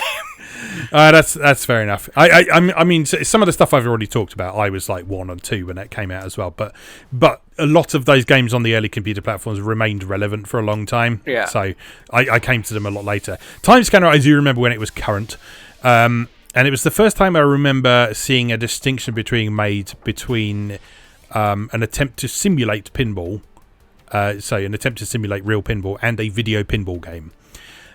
So this if you're not familiar with Time Scanner, this was a game designed for the arcade to be a pinball game rather than a pinball table. So it wasn't originally a pinball table that got adapted to a video game. It was designed from the outset to be a video game. So it was running on Sega's 16-bit System 16 hardware, I think. What's it called? Something like that. Anyway, so it's sort of their early 16-bit hardware. So it's got sort of lovely pixel art graphics and so on. And the concept is that you play across these various different tables that are based on different time periods, and you can sort of whack the ball into holes to travel through time. And so sort of like you start in sort of prehistoric times when there's a volcano erupting in the background. You can knock it forward into the future or knock it back into other time periods and so on. And so this was sort of the first example of what I think of as modern video pinball, which is where you take the mechanics of pinball and you create something that would be physically impossible to do on an actual table. Yes, and that's what I want to focus on mostly. Yeah. So that's very much going to be something we're going to come on to a bit more. Before we do that, I just want to share a little story about how I first encountered this. So I didn't actually play this back in the day, but I remember seeing it in a magazine that we had over in this country called ACE magazine, which stood for Advanced Computer Entertainment. Oh, well, it's advanced. So this was a multi-format magazine that I used to like very much, and it sort of positioned itself as sort of they didn't just look at games and like games, but they were sort of looking a bit more into sort of interviewing developers and finding a bit more about the tech behind things and so on. So it always struck me as sort of I don't know, kind of a more mature take on games magazines at the time, which is interesting. But they also got a bit experimental with some of the stuff they mounted on the cover of the magazine. So, and one issue. I have very vivid memories of this. I don't know why I have such vivid memories of this, but one issue, they had a cover-mounted cassette called Radio Ace, which was on the first side of that. It was just a very dry tutorial of someone with too much reverb on their voice talking about how you use MIDI to make music on your home computer. But on the second side, it was clearly one of the magazine staffers trying to be a radio host. And one of the main things he was doing as part of this Radio Ace show was playing some sound effects and music from the games that they reviewed that issue. This was 1987, remember, so relatively primitive sounds in most cases. So like the first thing on the first side of the tape was someone playing Crystal Quest on the Mac. And then they had sort of a competition where you had to identify the sounds, and literally one of the games you had to identify the sounds of, which is literally just it's just like whatever. But the thing that really sticks in my mind from this was the sounds of the Amiga version of Time Scanner, where Activision took it upon themselves to create a bit of wonderfully late 80s sort of digital music. And so the majority of this sort of clip of music from Time Scanner was not during actual gameplay, but it was just the intro sequence, which is just a guy going time scanner, time scanner, time scanner over and over for a couple of minutes. And that's kind of my enduring memory of that game. How could it not be? But I've since played it recently, and the arcade version is a lot of fun. The arcade version is really fun, so it's worth emulating if you get the opportunity to do that. It did get ported to Amiga, Atari ST, Amstrad CPC, Commodore 64, and ZX Spectrum by Activision. Those home ports are hot garbage. Don't play them. So I tried the ST version, and the physics are so bad. They are awful. It is unplayable. But the arcade original is really fun. So do give that a go. So like I mentioned with that, sort of the main interesting thing about Time Scanner is that it was doing things that you couldn't do with a real pinball machine, which is sort of probably the most interesting thing about video pinball as it exists today. Which I think is probably a good segue into some of the things you want to talk about. So go nuts. Yeah, for sure. So I mean that's basically the thing I love most about video pinball. And so there's kind of I have three different kind of categories that I conceptualize video pinball in, right? It's like there's the video pinball games that clearly are trying to be pinball. Just like emulate the experience of pinball. A realistic pinball table. Then there's side B, which is video pinball that is still clearly trying to be pinball, but abstracting it with mechanics, physicalities, and presentations that would be impossible in the real world. Yes. Things like Time Scanner is a great example. It was doing things that weren't real for it wouldn't be capable for a pinball table to do, but it was still trying to be pinball tables. Yes. And then there's games that are trying to just not really be real pinball at all, but are creating game experiences using the mechanics of pinball. Yes. So it's kind of 3 steps, and like how far away we get from the abstraction of a real pinball table. So I kind of have a couple different examples of each kind of thing, starting with the Nintendo. There were 3 main, I think most people will say 3 main games that are kind of standouts on a Nintendo, the original 8-bit NES. The first of which being, of course, Pinball, like the actual Nintendo published Pinball, which was just part of those early Nintendo published first party games that had that very specific black label. Like, you know what I'm talking about, right? Like, the name of the game was just straight up what it was. Tennis, pinball. Like, that's it. It was just Nintendo trying their best to make an 8-bit pinball table playable on the NES. And it was a good, serviceable, fun game, with a little bit of Nintendo twist in there. Then there's Pinbot, which in this similar vein of, what was that, like Dave's Midnight Magic or whatever, it was an attempt to recreate a very popular real life table, which was the Pinbot table, which for some reason was just a pinball table people knew by name in that era, and adapt that to the digital field. And what was interesting about Pinbot was it had a skewed, canted camera presentation where the table was actually using perspective. Okay. So that was interesting because a lot of digital pinball at the time was just kind of a direct top-down translation of that table. But all the ones I've mentioned so far were like that. Yes, but Pinbot had a bit of vanishing point perspective. So it kind of felt like it wasn't just trying to recreate a pinball table digitally, but actually recreate the experience of playing a real pinball table. Does that am I being clear about that distinction? Like, not just this is a digital pinball, but like we've literally translated the table onto your screen. Because it was very slight. It wasn't an extreme amount of vanishing point, but there was a canted angle to it, which was very, very different from other titles at the time. Also, it had delightfully garish color scheme of just like neon purple and pink everywhere, and blues and just neon upon neon, like so 80s it hurt.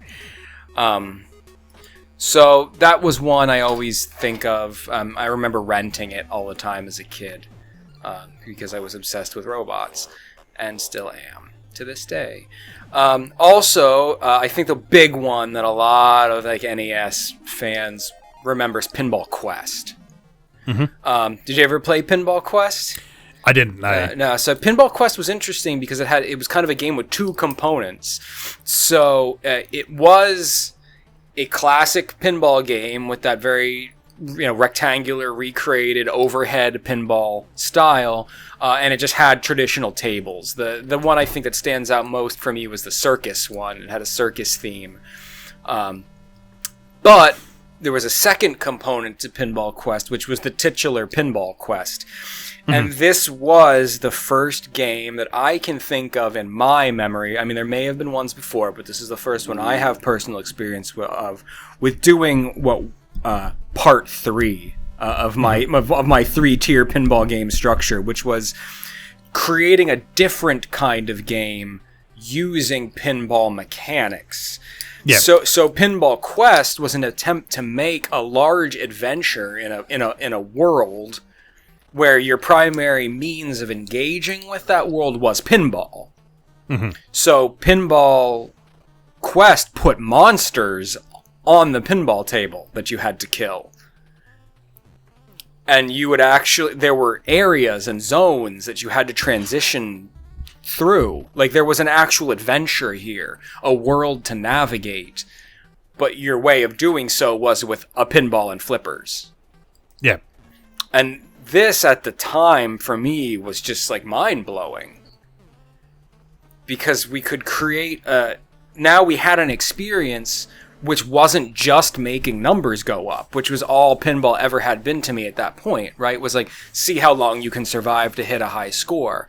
But but here we had an experience where there were goals and achievables within that world. Some of them exploratory, some of them competitive, taking enemies out. I'd never encountered that before. The idea that there'd be little monsters walking back and forth on the table was unheard of to me. And this was the first time I was like, oh, pinball can be more. Thanks to it being a video game.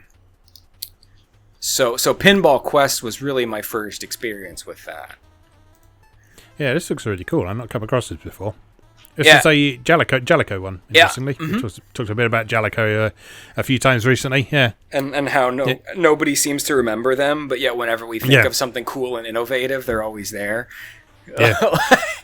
Yeah. Jalico was really cool. The next thing on my list is probably going to be the biggest, most enthusiastic part of this discussion, which I'm sure everyone's waiting for, Naxat Crush Pinball.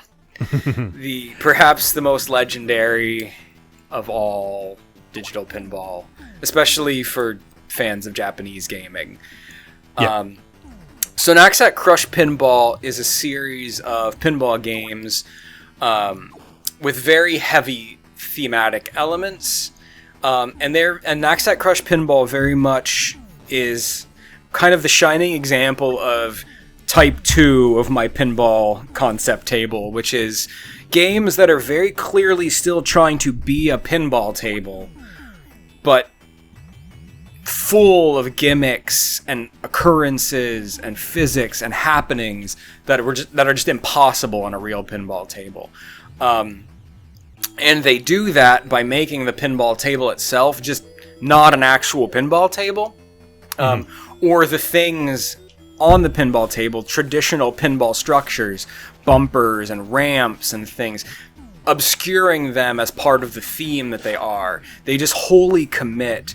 So, when you think about a themed pinball table, right, it's like, oh, this pinball table has a medieval theme. There's pictures of knights on it.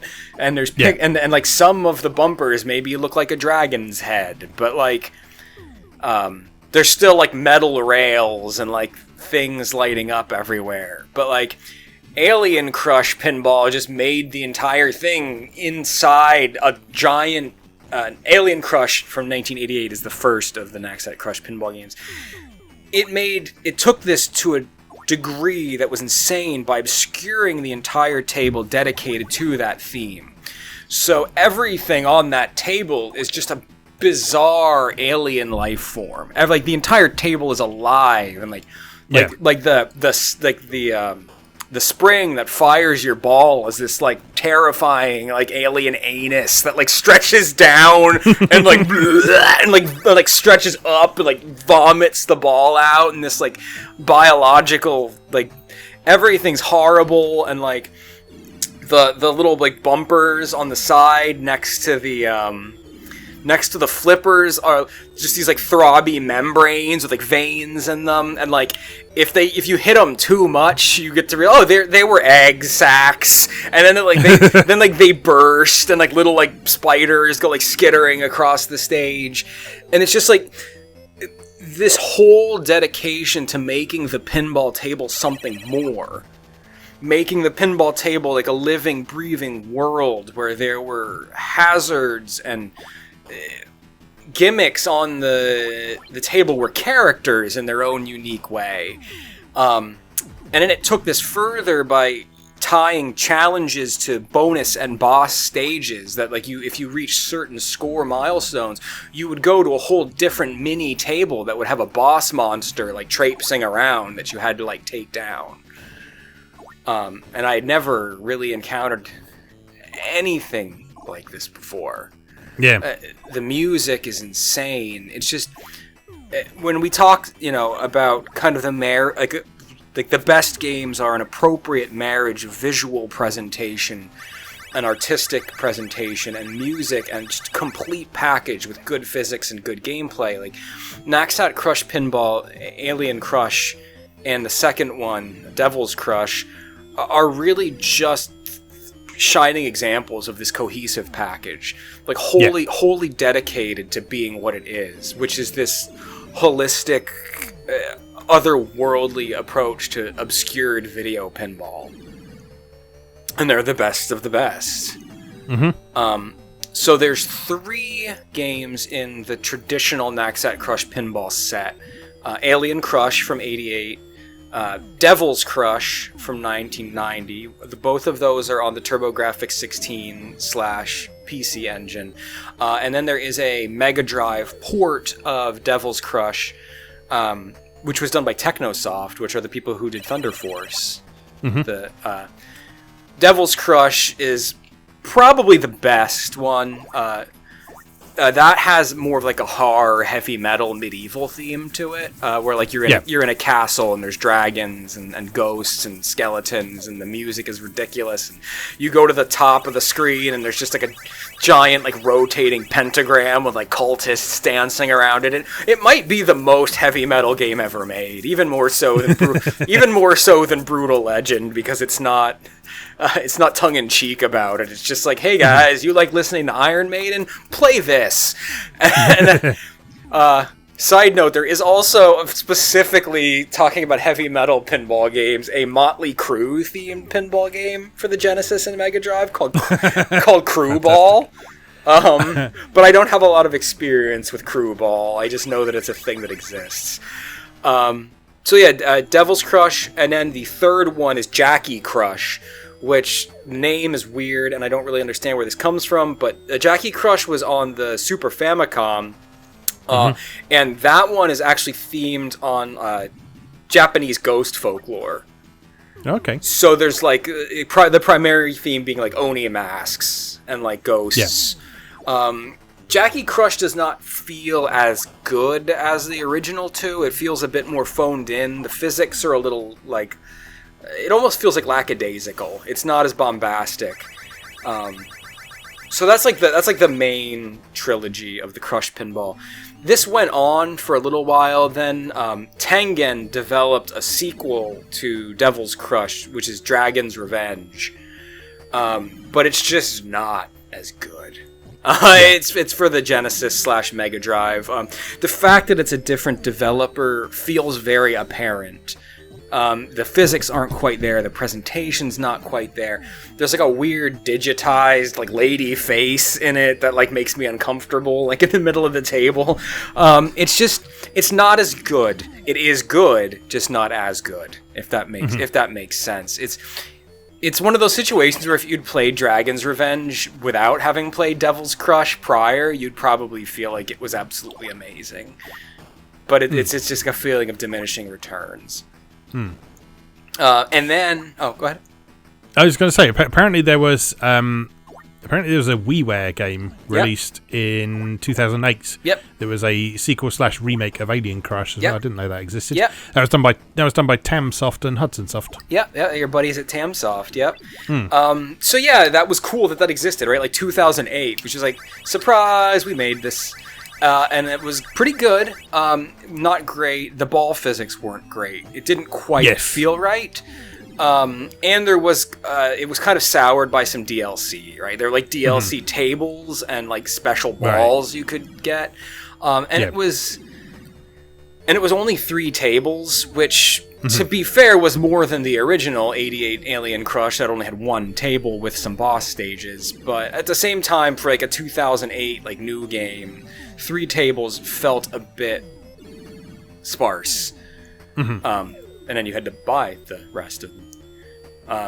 So yeah, that's Crush Pinball, which is just absolutely legendary. And it's kind of one of those like gaming vocabulary kind of series. Like you really owe it to yourself to play them, because they are it, right? Like especially the first 2 are just the prime example of how to do this right.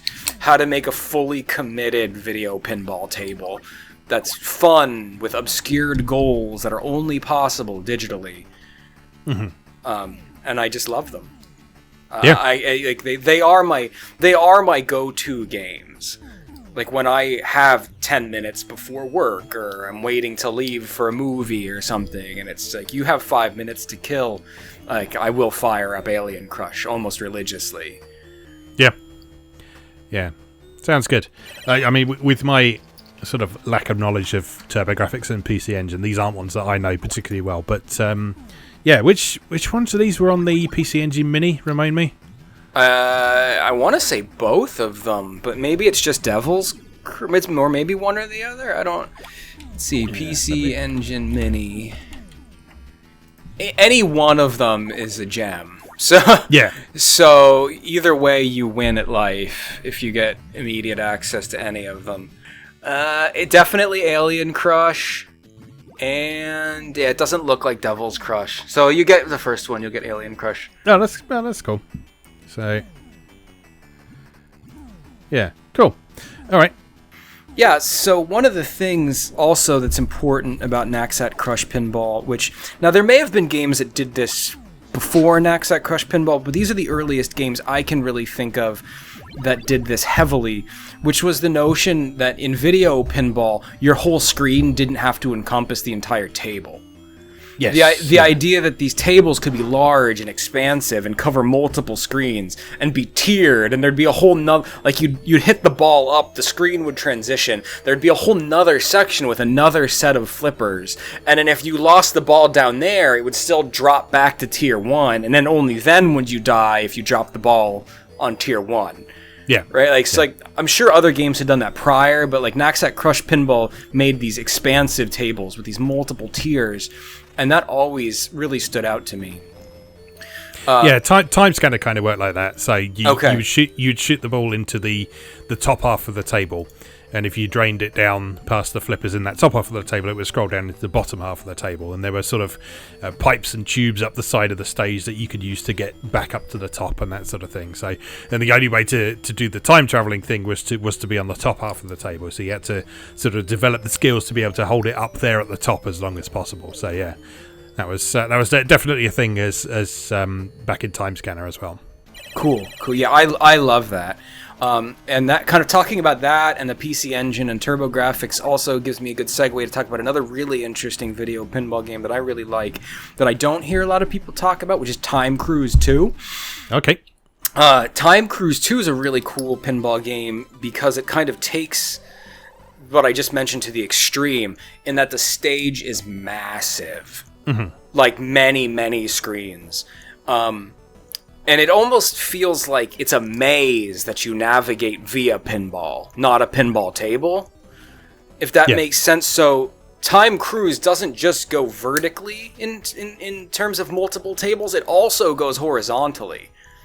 So like there are tables next to the tables that you can only get to by like hitting up certain ramps. So it just feels like you're in this massive Rube Goldberg machine that's controlled via pinball.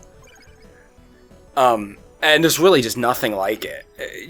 There's so many screens to transition between. It's easy to get lost. Like, have you ever gotten lost in a pinball table? Like, it's crazy. It's a very unique game. Yeah, definitely. And the whole thing has like a Jules Verne, like time machine, like aesthetic, which is really pleasing. Oh, that's cool. Yeah. So, I mean, what you're describing there sounds like a good segue into Flipnic. Yes, we could talk about Flipnic. Yes, so Flipnic was on PlayStation 2, so we're jumping forward in time a bit. This was 2003.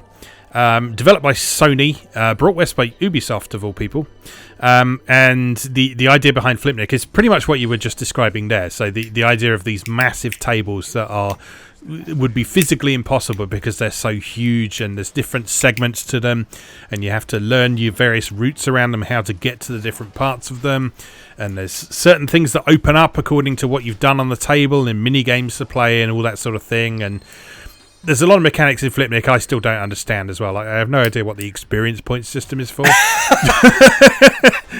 But so Flipnic also kind of does an interesting thing with its structure as well, in that it's not you can play it as a straight score attack game if you want to, but the sort of the main way that you progress through the game and unlock new stuff in Flipnic is that each table has a series of missions for you to complete, which involve engaging with the various mechanics that you find on the table. So some of these missions are essential to complete in order to unlock new tables, and other ones are just optional things, and I think you sort of get other rewards and stuff if you do manage to complete all these optional ones. But yeah, there's like a real mix of different things that you have to do as part of these missions. So sometimes you might have to sort of repeatedly accurately hit a particular target in order to trigger a table feature. Sometimes there's sort of enemies on the table that you need to destroy and defeat. Sometimes there's sort of hit bumpers a certain number of times.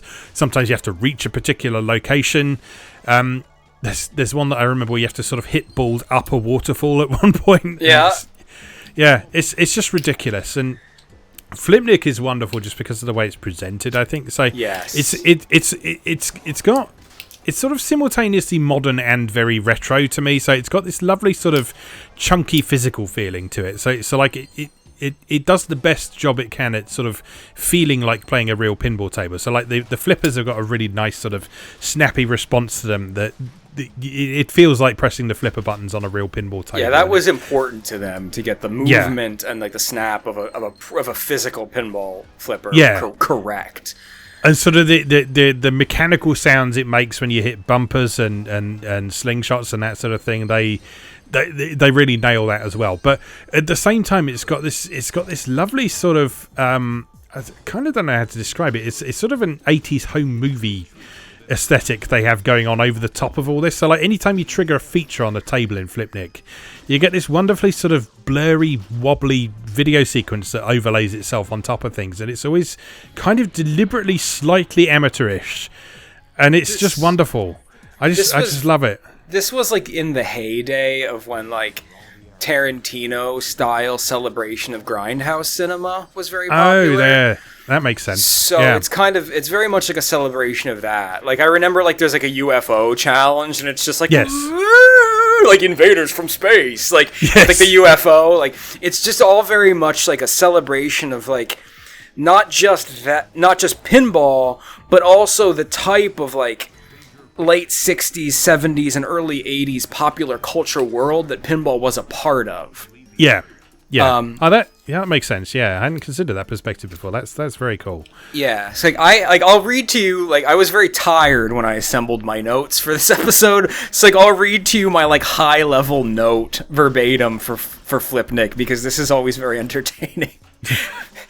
Flipnic attempts to be ultimate pinball. That's the subtitle for Flipnic, right? It's the name of the game is Flipnic Ultimate Pinball. Right. Flipnic attempts to be ultimate pinball, and it succeeds not by attempting to be a realistic pinball experience. Flipnic is in fact a celebration of the spirit of pinball and a vision of what pinball could be when freed from the necessity of realism in scale, shape, and functionality of a pinball table. Yes. And yeah, so the fact you wrote that in a sort of tired haze is kind of appropriate for the kind of feeling of Flipnic, because the whole thing feels a bit like a fever dream at times, doesn't it? Yes. Because there's this another good quote from it was from the manual, I think, where they described the game as an enjoyable, simple action, amazing pinball game for you. Yeah, that's about right. Which is just a sentence that just isn't quite right, but you know what they mean. But like this, just stuff like when you start the game, you get like that big sort of chilled out cutscene of like a drop of silver descends to the stage, and it's like your pinball is actually like this drop of liquid metal that coalesces into a ball when it lands on the table and that sort of thing. And every time you get multi-ball, there's sort of like this breathy female voice going, "Have a great time." Multi-ball. Yeah, it's just the whole thing almost wants to position almost this like evangelical like celebration of pinball, right? Like pinball not just as a thing you can play, but like a lifestyle and a philosophy and like something to be loved. And like I don't know how else to describe it, because like it must be said that like although Flipnic is full of unrealistic tables and scenarios and goals and missions, unlike what I was describing earlier with Naxat Crush Pinball, Flipnic is pinball. Yes. There are silver rails and bumpers with stars on them.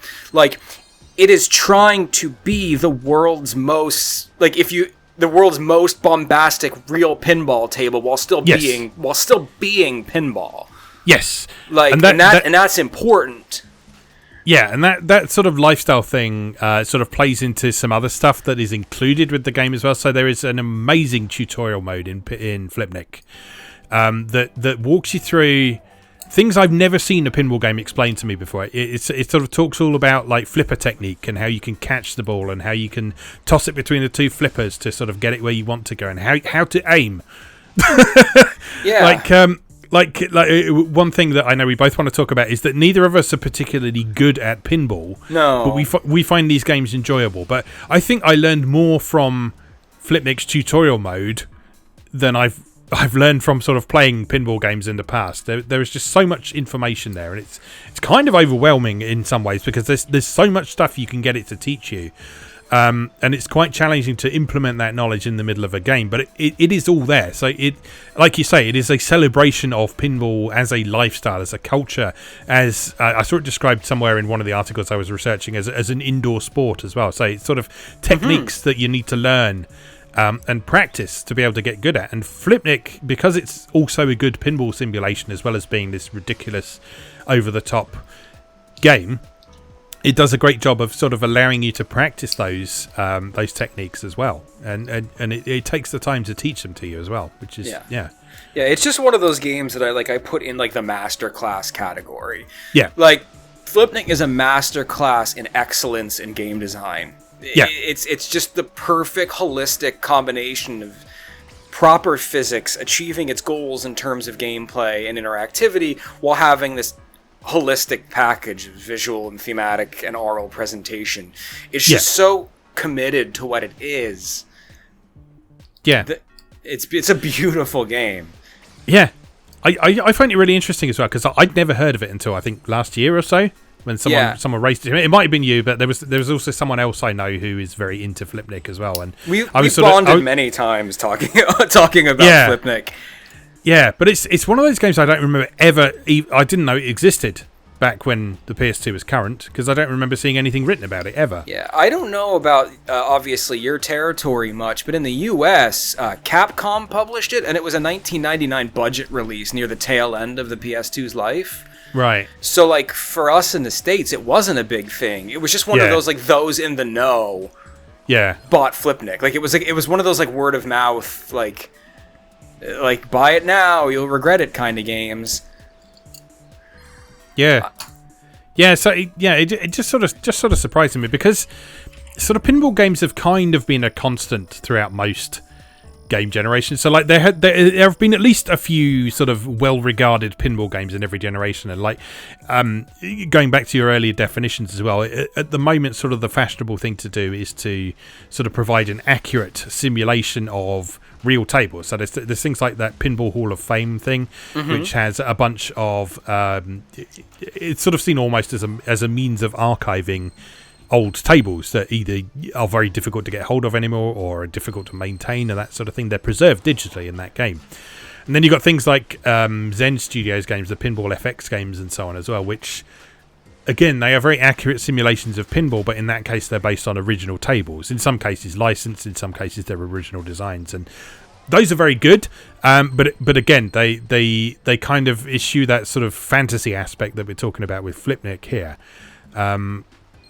in favour of doing something that is kind of just pinball, if you like, which is interesting.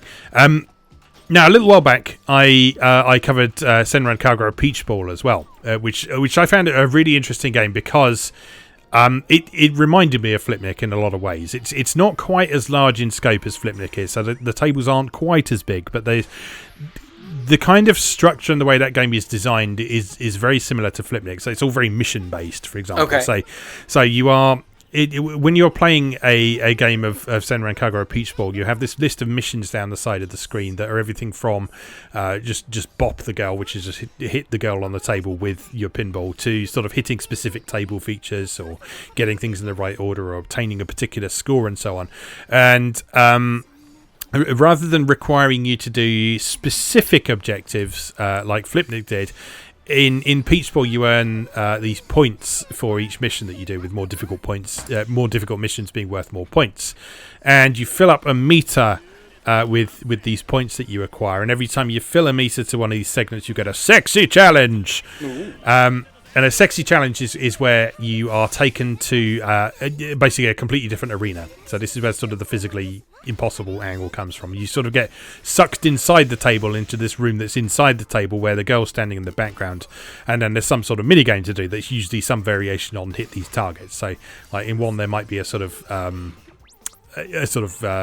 like a noodle stand racing around the place, and you have to bonk it with your pinball a few times. In another one there might be umbrellas spinning around and you have to hit them when they're open and that sort of thing. So a bunch of different mini games that way. And then the two tables that are in that game both have their own sort of unique approach to how they handle their overall structure as well. So the first one, which is called Shinobi Park. This is sort of based around a fairground theme, and the idea in that one is mostly engaging with table features and sort of hitting the same table feature accurately multiple times in order to trigger something. So, for example, there's a Ferris wheel that you need to hit the ball into, and if you get 3 balls into the Ferris wheel, then it will stun the girl for a little while, which allows you to get bonus points by hitting her in certain places. And then there's another one where you have to bash a teacup ride, and the teacups are all bumpers, and you fill up a meter by hitting all the teacups with the ball and so on. And when that's full, again you can use that feature to stun the girl for a short period, and that's a good way of getting a bunch of free points and so on. So the thing I liked about Peach Ball is it doesn't have a tutorial in quite the same way as Flipnic did, but what it does have, which a lot of pinball games lack, is that the first time you hit a feature, it gives you a tutorial on that feature and what it means and what it does. And so one of the things that I've always found quite challenging about pinball in general is when you're presented with a table and there's all these flashing lights and lanes and targets and stuff, and you don't know what the fuck any of them do. And so you just sort of hit the ball randomly around stuff, just hoping something cool will happen. Yeah. Whereas in Peach Ball, it explicitly gives you instructions as to what each thing does, why you might want to hit it, why it might be helpful to do that. And so bit by bit, you can learn these tables very well. You can learn. It even gives you instructions on which bit of the flipper you need to hit the ball with in order to hit that thing consistently. Oh, so you still need to practice to be able to actually pull that off consistently. But it tells you, right, if you want to hit this, then you want to use the left flipper right on the end, and it will go straight into this hole. And so obviously you still need the reflexes to be able to time that properly, but it has given you an idea of how to aim. And that's a slightly different approach to what Flipnic took with teaching you how to play pinball. It's kind of a more sort of I don't know what the right word for it is. I guess Flipnic kind of teaches you the theory, whereas Peach Ball is kind of teaching you in practice in some ways. Sure.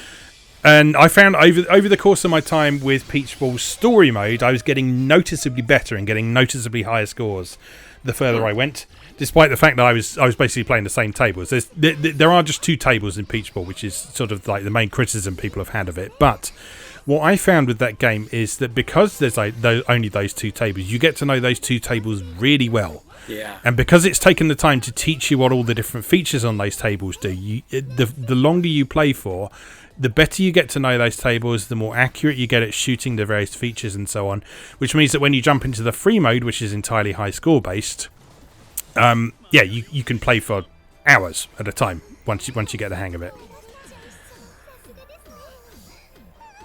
So yeah, I really like Peach Ball. It's a good game. I can understand why people find it a bit limited. So like I say, like 2 tables doesn't sound like very much, but I spent a long time with it. I really enjoyed the story mode that it adds to it. It's very much a fan disc for Senran Kagura rather than sort of something that slots into the main plot, but that's fine. As we've talked about a number of times previously with this series, one of the biggest strengths of that series is that it's got this virtual cast of characters that transcend their original context, and it's just fun to hang out with them, even if they're not doing anything important. Yeah, you're attached to these characters. Yeah, and this is just a great fun way of engaging with them in a different way that we haven't seen before. So yeah, that's a lot of fun. Cool. Yeah, I do want to get my hands on it. It's just in the onslaught of games in the past 3 months, like it hasn't been a priority because there's been so many other games I wanted to pay full price for and then not play that I didn't feel like I could pay full price and not pay for Peach Ball and not play it. Yeah, so. No, I get you. I think Peach Ball brings up a point that I know you wanted to make, which is that pinball games work really well on handheld systems. Yes. So like Peach Ball, you can play with the Switch in handheld mode. And in fact, it specifically recommends that even if you're playing it on the TV, that you do it with the Joy-Cons detached rather than playing as a with like a controller or the Joy-Cons in the dock or that sort of thing. Just so you kind of get that sort of physicality feeling of having the flippers out having to your the hands sides spaced apart as if you're like hugging the table. Yeah, exactly. So I mean, tell me a bit about your thoughts on pinball for handhelds then. Well, I just kind of think as an extrapolation of what I discussed with the Naxat Crush Pinballs as being like one of my go-to experiences for like brief gameplay sessions.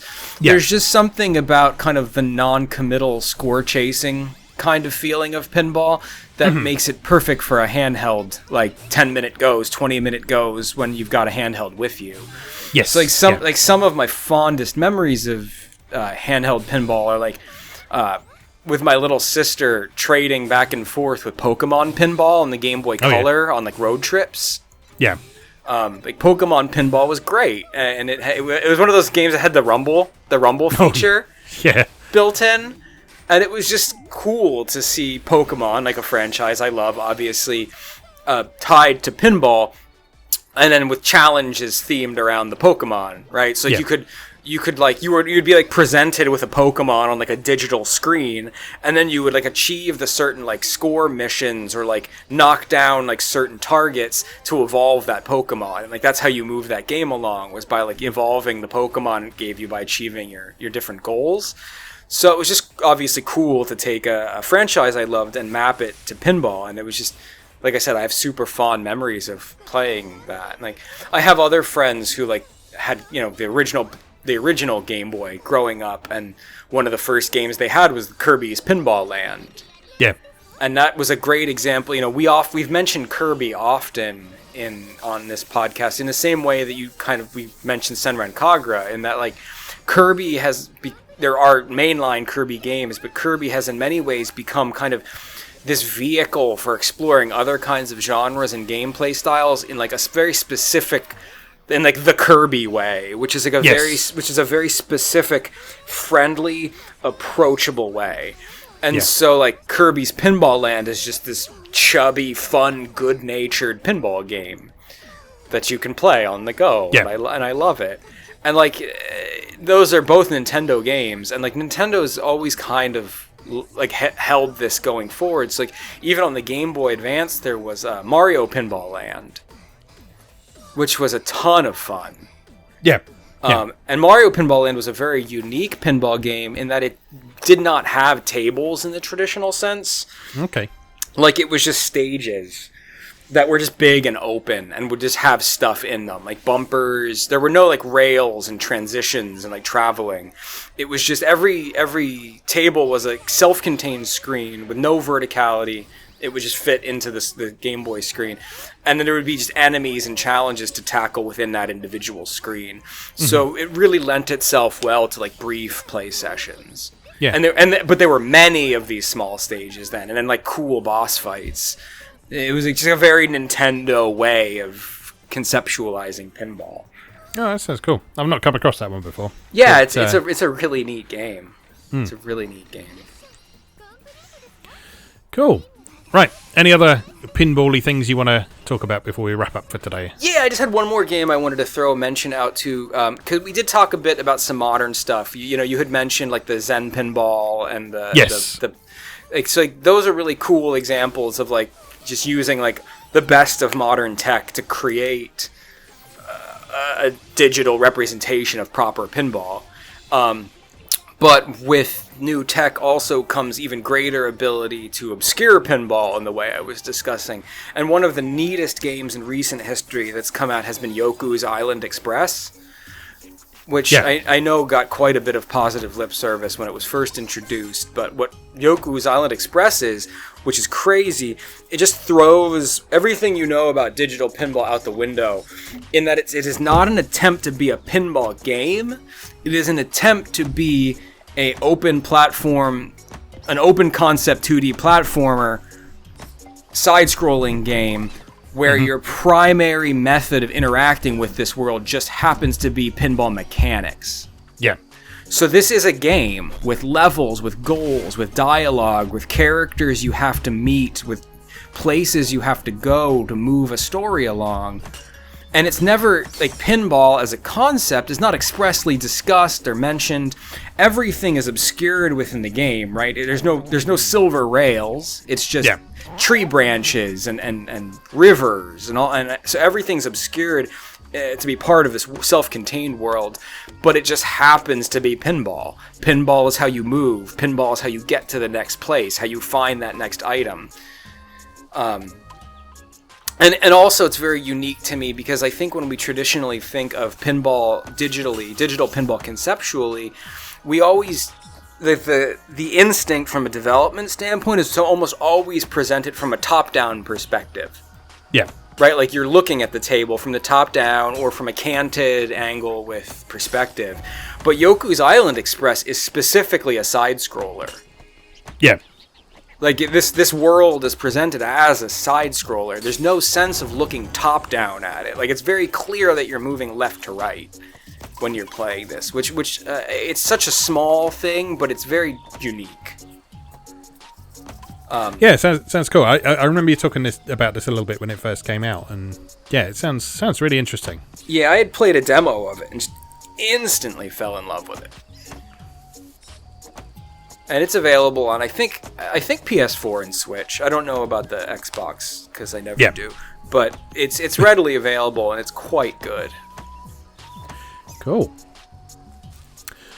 All right. Anything else you want to bring up? No, I think that's it for me. I mean, I could do this all day, right? But like, I think that kind of hits all the most important stuff. Yeah.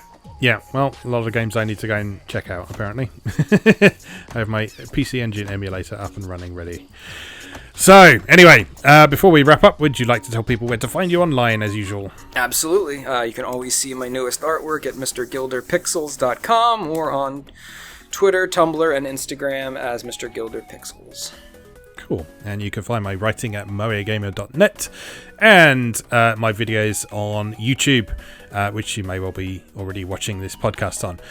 Don't forget, there's an audio-only version of the MoeGamer podcast that you can subscribe to over on SoundCloud, on iTunes, or now on Spotify as well.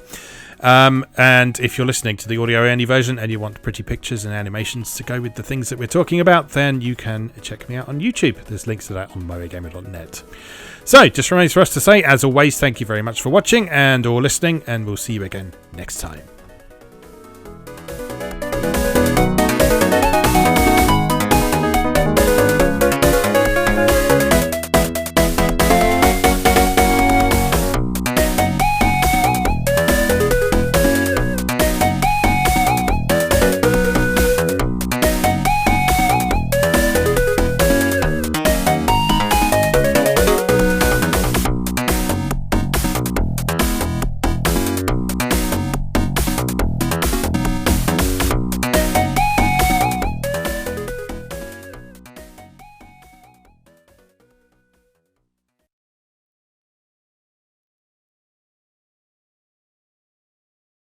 Thanks for watching. If you enjoyed this video, please help out the channel by leaving a like or a comment and subscribing. Be sure to check out MoeGamer.net for new articles on Japanese and Japanese-inspired video games, new and old, every weekday. Every month, MoeGamer features an in-depth exploration of an individual game or series as its cover game, so be sure to check the archives to see if your favourite has had a deep dive yet. If you'd like to support the site directly, please consider becoming a patron or buying me a coffee. You can find links to do both down in the video description. Thanks again, and I'll see you next time.